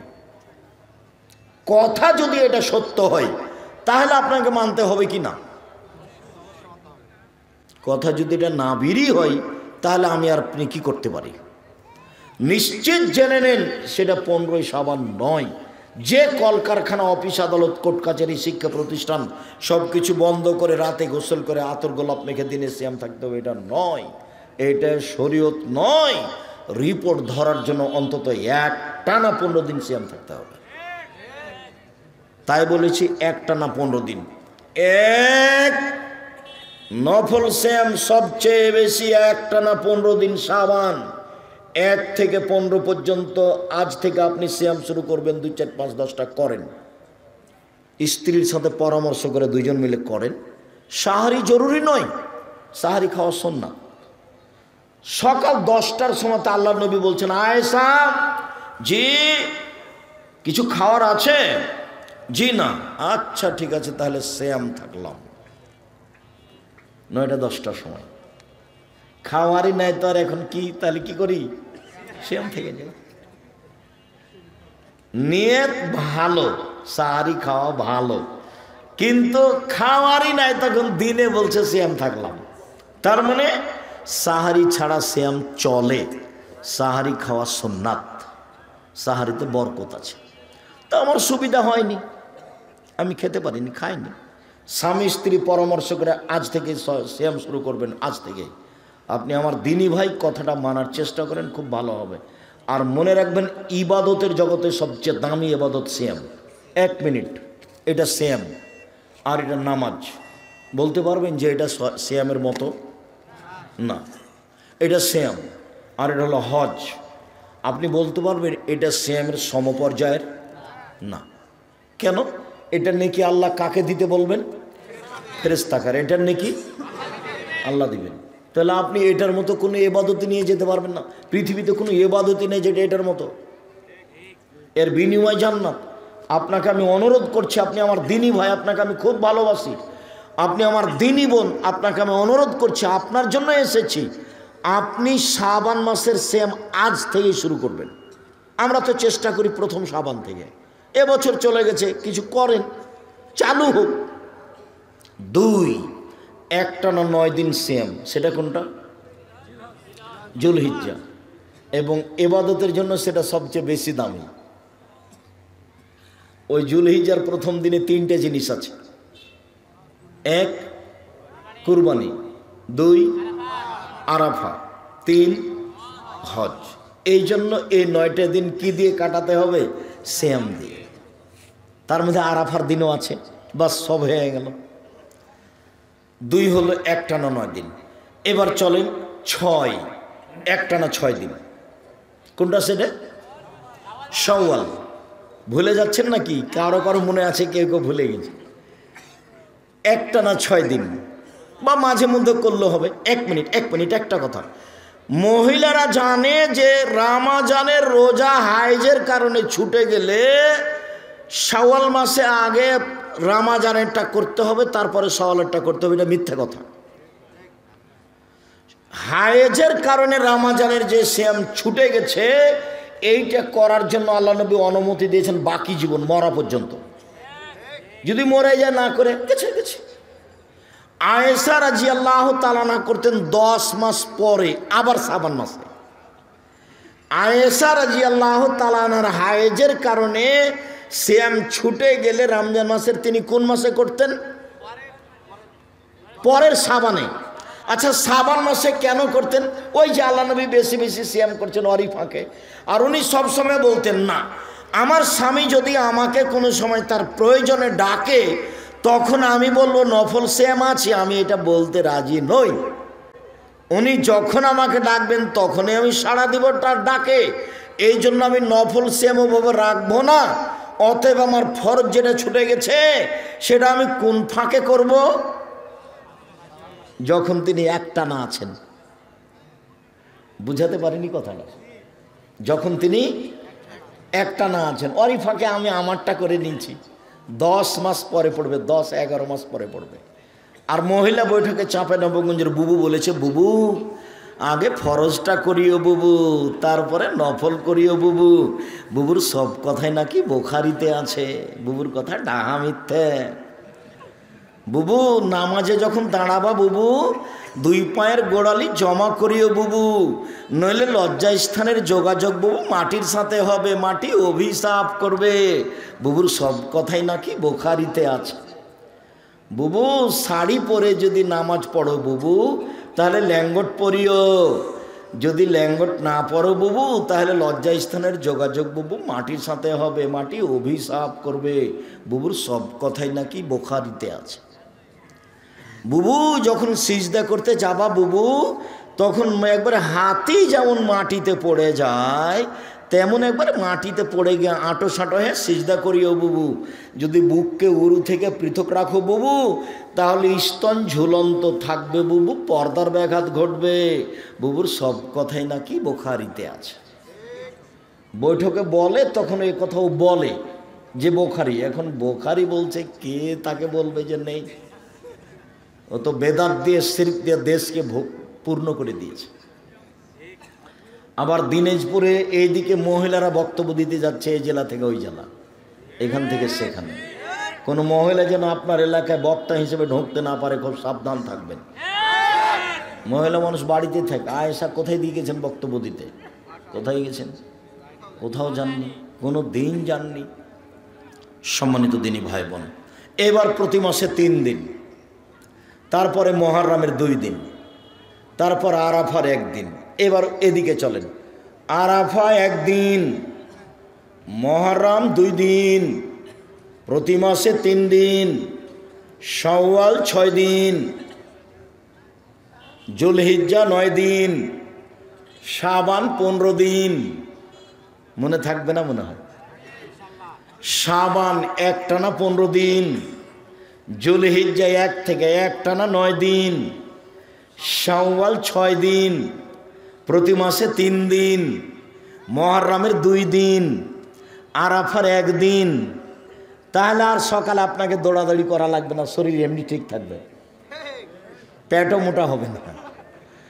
বলে আপনারা এই সপ্তাহ যদি পেট মোটা হয় তাহলে কি করতে হবে?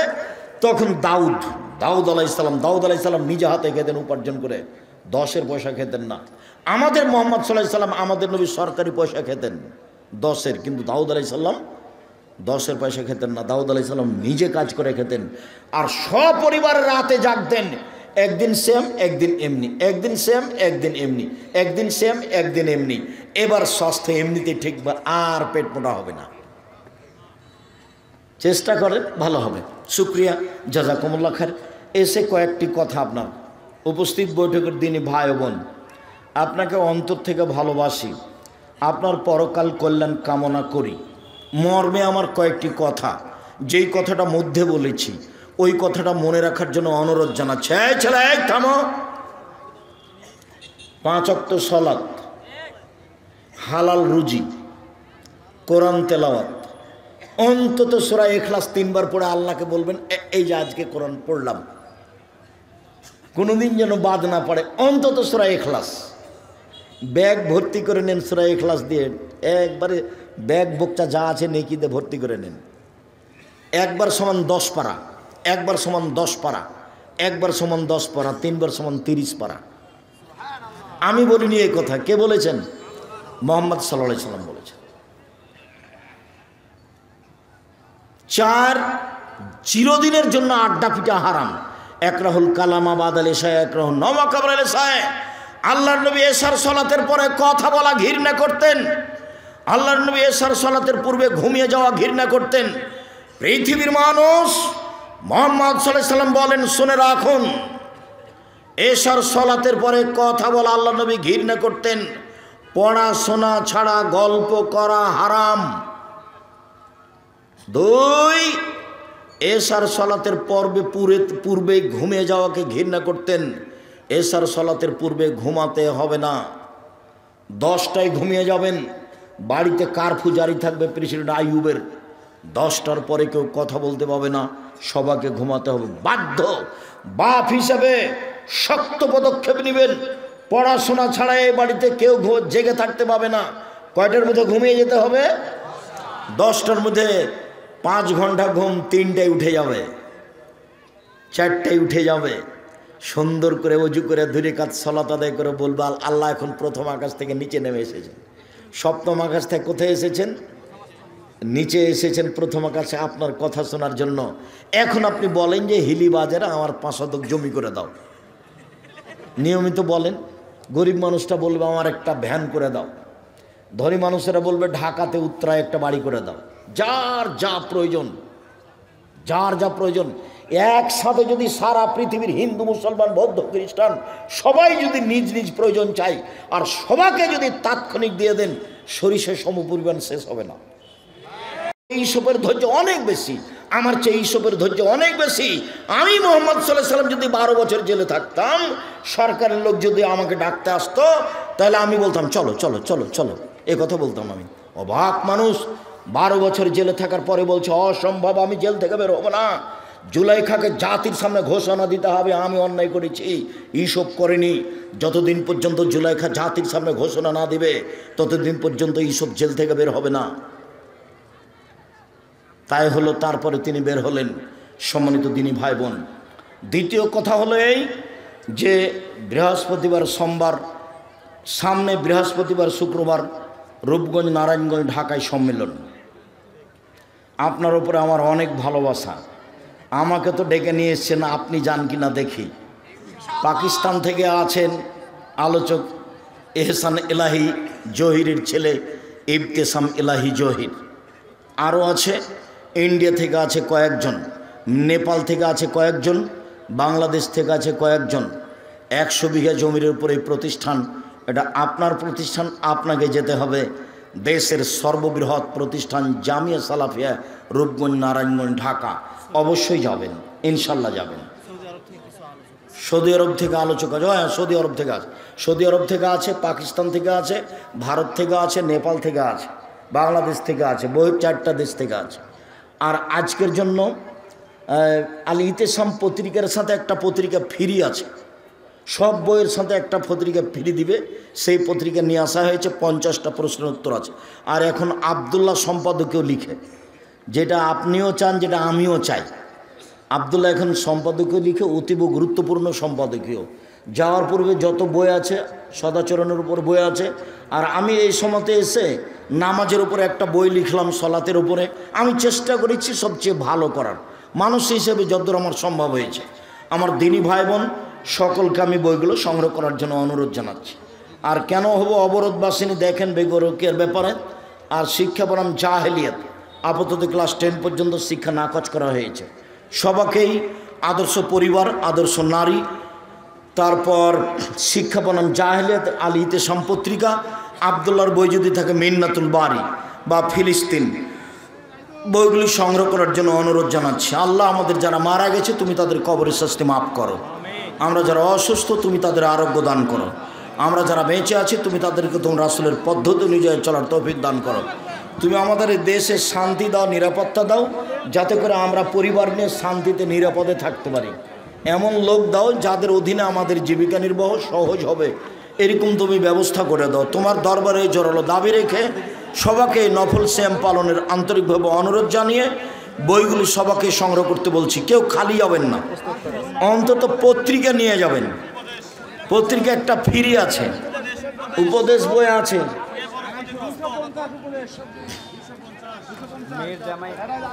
সবাই পত্রিকা নিয়ে যাবেন, একটা পত্রিকা যেন হাতে থাকে। যেই বই নেবেন একটা পত্রিকা ফ্রি আছে। মেয়ের জামাই দাওরা পাস, কিন্তু এখন শ্বশুরবাড়ির কাছে খাট এবং মোটরসাইকেল দাবি করছে, সেক্ষেত্রে কি করবেন? এইটা জামাই দাওরা পাস, তবু শ্বশুরের কাছে খাটলা চেয়েছে, খাট মোটরসাইকেল। ছি ছি ছি ছি, তোবা করতে হবে, ওকে ওকে ভিক্ষে করে খাওয়ার প্রস্তাব দিতে হবে।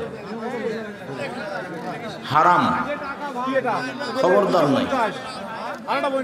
আমরা চলার পথে কয়েকটা জিজ্ঞাসা, গুরুত্বপূর্ণ জিজ্ঞাসা, বই পুস্তক সবাই নিয়ে যাবেন, নইলে শেষ পর্যন্ত একটা পত্রিকা হাতে করে যাবেন।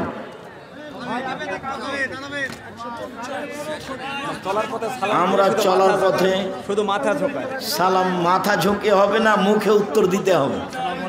আসসালামু আলাইকুম, ওয়ালাইকুম আসসালাম বলতে হবে। মসজিদে মৃত ব্যক্তির উদ্দেশ্যে দোয়া আছে, সকলকে মিষ্টি খাওয়ানো যাবে কি? হারাম, মিষ্টি খাওয়ানো বিদআত। দোয়া ব্যক্তিগত ব্যাপার। মৃত ব্যক্তির উদ্দেশ্যে বা কল্যাণের জন্য ইফতারের আয়োজন করা বিদআত, হারাম। মৃত ব্যক্তির কল্যাণ কারণ কি? এগুলো বিদআত, কোনো কারণ নাই। মৃত ব্যক্তির জন্য মুখে দোয়া, মৃত ব্যক্তির জন্য পানির ব্যবস্থা করা, অসহায় পরিবারের টিউবওয়েল বসিয়ে দেওয়া। সব শ্রেণীর থাক, মসজিদে দেওয়া যাবে না মৃত ব্যক্তির নাম। মৃত ব্যক্তির জন্য কাপড় চোপড় দিতে হবে। মেয়েদের ঈদের নামাজে যেতে পারে না, তারা বাড়িতে মেয়েরা ঈদের নামাজে যেতেই হবে। 5 ওয়াক্ত বাড়িতে ভালো, জুমা মসজিদে যাওয়া ভালো, ঈদের মাঠে যেতে বাধ্য। মহিলাদেরকে ঈদের মাঠে যেতেই হবে।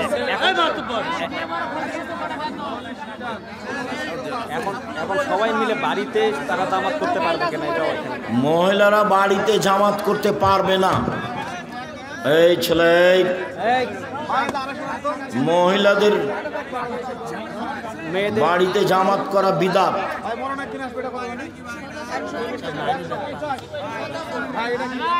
দুজন পুরুষ কি এক বিছানায় ঘুমাতে পারবে? দুজন পুরুষ এক বিছানায় ঘুমাতে পারবে না। দুইজন মহিলা এক বিছানায় ঘুমাতে পারবে না, নিষেধ। বুখারী মুসলিম। মহিলাদের জামাত হয় না মসজিদে, সেক্ষেত্রে করণীয়? মহিলাদের মসজিদে জামাতের ব্যবস্থা করতে হবে। মহিলারা যেন মসজিদে যেতে পারে তার ব্যবস্থা করতে হবে।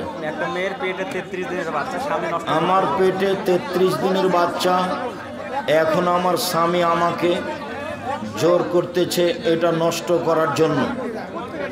এগুলো হচ্ছে ইতর শ্রেণীর স্বামী, নোংরা, চাল চলন খারাপ। ছেলে মেয়ের কত দাম কি দিয়ে বুঝায় আপনাকে?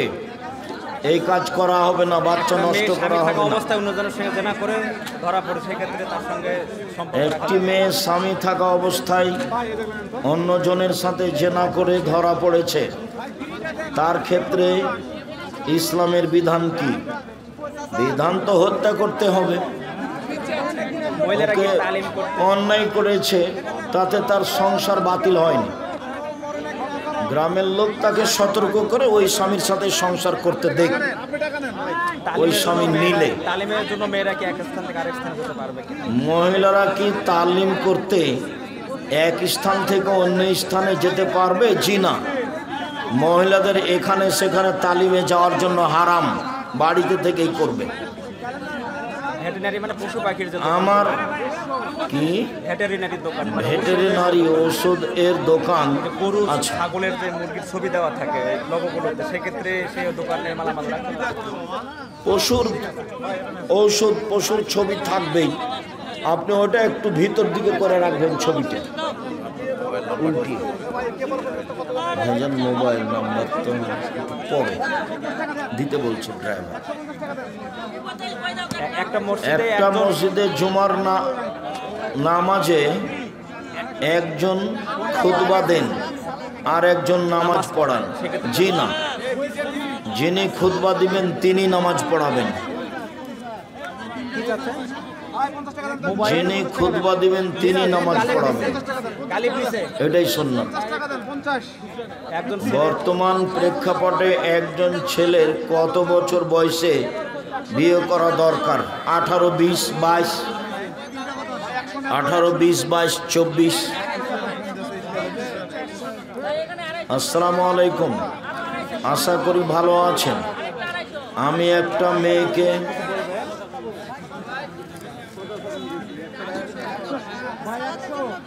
নাপিতের কাজ করা হারাম, সেক্ষেত্রে যারা যায় তাদের কি হবে? ওই নাপিতের কাছে, নাপিতের কাজ করা যারা, কোথায় নাপিত? এক ওয়াজে বলে যে নাপিতের কাজ করা হারাম বা অপরাধ, তাহলে যে কাজ করে আপনি এক অজে বলেছেন নাপিতের কাজ হারাম বা অপরাধ। নাপিতের দাড়ি চাচা হারাম, তো দাড়ি চেঁচে পয়সা উপার্জন হারাম। নাপিতকে ঘর ভাড়া দেওয়া হারাম। যে চেঁচে নেয় সেও কাবিরা গুনাহ করে, সবাই পাপী। জামাত শুরু হয়েছে, তাড়াহুড়া করে জামাত শুরু হয়েছে, এমত অবস্থায় তাড়াহুড়া করে অজু করা বা তাড়াহুড়া করে গিয়ে জামাত ধরা যাবে কি না? তাড়াহুড়া নিষেধ। ভালোভাবে অজু করেন, যে জামাত ধরেন যা পাবেন পাবেন, আলহামদুলিল্লাহ। বাথরুম টয়লেট একসাথে হলে বাথরুমে অজু করা যাবে কি? জি। বাথরুম টয়লেট একসাথে কোনো সমস্যা নেই। বসেছে তখন দোয়া পড়ে বসবে, উঠেছে তখন দোয়া পড়ে উঠবে, বাস এখনও ফ্রি। ওই বাথরুমে বিসমিল্লাহ বলে অজু করবে, অজু শেষে দোয়া পড়বে, আশহাদু আল্লা ইলাহা ইল্লাল্লাহু ওয়াহদাহু লা শারীকা লাহু ওয়া আশহাদু আন্না মুহাম্মাদান আবদুহু ওয়া রাসূলুহু। শুধুমাত্র পেশাব পায়খানা চলাকালীন নিষেধ। নামাজের মধ্যে শেষ বৈঠকে সালাম ফেরানোর পূর্বে রব্বি জিদনি ইলমা পড়া যাবে কি? যাবে। শেষ বৈঠকে যত দোয়া মুখস্থ আছে বলবে, এই স্কুলটার পিছনে রব্বির হামহুমা কামা রাব্বায়ানি সাগীরা বলবে। এই স্কুলের পিছনে কি অবস্থান আছে? আমাদের হাই স্কুলের ঠিক পিছনেই কবরস্থান। তো অনেক সময় স্কুলে গান বাজনা হয়, এমত অবস্থায় কবরবাসীর কি কোনো ক্ষতি হবে? জি না। গান বাজনা করে যারা, তারা কাবিরা গুনাহ করে। মানুষা করছে, মানুষাটা পূরণ করা পারে, এখন ঠিক করতে পারবে কিনা? একটা লোক মানত মেনেছিল, পূরণ করতে পারছে না, তাহলে 10 জন মিসকিনকে 1.25 কেজি করে চাউল দিবে, তাহলে মুক্ত হয়ে যাবে। 10 জন মিসকিনকে 1.25 কেজি করে চাউল দিতে হবে মানত পূর্ণ করতে না পারলে। ছোটবেলা থেকে আমল করে শিরক করে মারা গেছে, তাহলে কি হবে? একজন মানুষ ছোটবেলা থেকে ভালো আমল করলো, কিন্তু মরার আগে একটা শিরকের পাপ করলো, এটাই হলো তার পরকাল খারাপ। শিরক করে মারা গেলে জাহান্নাম।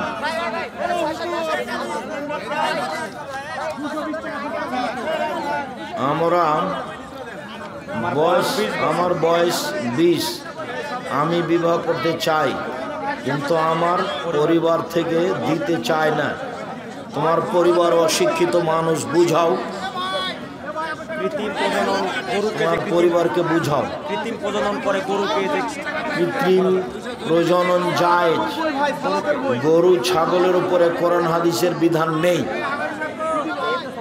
গরু ছাগল যেমন হাঁসের ডিম মুরগি দিয়ে উঠানো যায়, তেমনি গরু ছাগলের কৃত্রিম পদ্ধতিতে প্রজনন করা যায়, কোনো সমস্যা নেই, কেননা ওদের উপরে কোরআন হাদিস চালু নয়।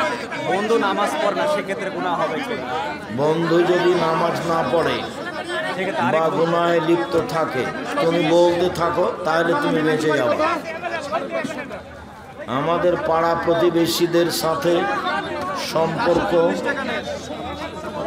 শুক্রবার মতো তারা যাতায়াতের জন্য রাস্তা দিতে চায় না।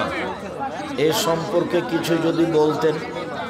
রাস্তা দিতেই হবে, সম্পর্ক বহাল রাখতে হবে, রাস্তা বন্ধ করা হারাম। আসসালামু আলাইকুম শায়েখ, আমার বাবা মারা গিয়েছেন, আমি আমার বাবার জন্য কিভাবে দোয়া করলে তিনি বেশি উপকৃত হবেন? তুমি কবরস্থানে অথবা বাড়িতে হাত তুলে আগে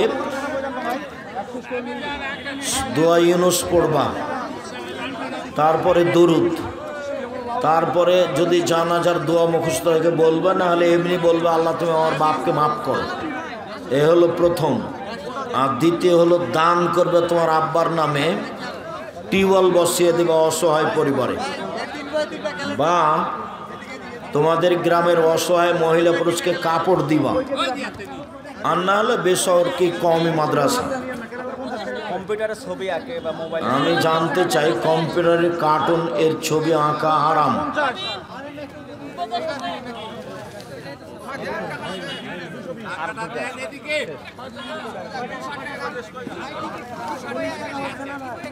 ফরজ নামাজ ভুলে গেলে সহ দিতে হবে কি? অবশ্যই। ফরজ নামাজ ভুলে গেছেন তো গেছেনি, যখন মনে পড়বে তখন পড়তে হবে। আবার সহসিজ দেখি, ফরজ নামাজ পড়তে ভুলে গেছেন, যখন মনে পড়বে তখনই পড়তে হবে। রুকুতে সিজদার জায়গায় দৃষ্টি থাকবে, আর আত্মাহতের সময় আঙ্গুলের উপরে অবিরাম নড়বে। আসসালামু আলাইকুম, আমার বাবা মারা গিয়েছেন, আমি আমার বাবার জন্য কিভাবে দোয়া করব? শুকরিয়া, জাযাকুমুল্লাহ খায়ের। আল্লাহ তুমি আমাদের কবুল করো, আমাদের কবর শাস্তি মাফ করো। তোমার দরবারে এই জোরালো দাবি দেওয়া দোয়া রেখে আজকের আলোচনা এখানেই শেষ করলাম। সুবহানাকা আল্লাহুম্মা ওয়া বিহামদিকা আশহাদু আল্লা ইলাহা ইল্লা আনতা আস্তাগফিরুকা ওয়া আতুবু ইলাইক। আসসালামু আলাইকুম ওয়া রাহমাতুল্লাহ। আসসালামু আলাইকুম। 20 টাকা দিলেন তো কাকা। সালাম বাড়ছে।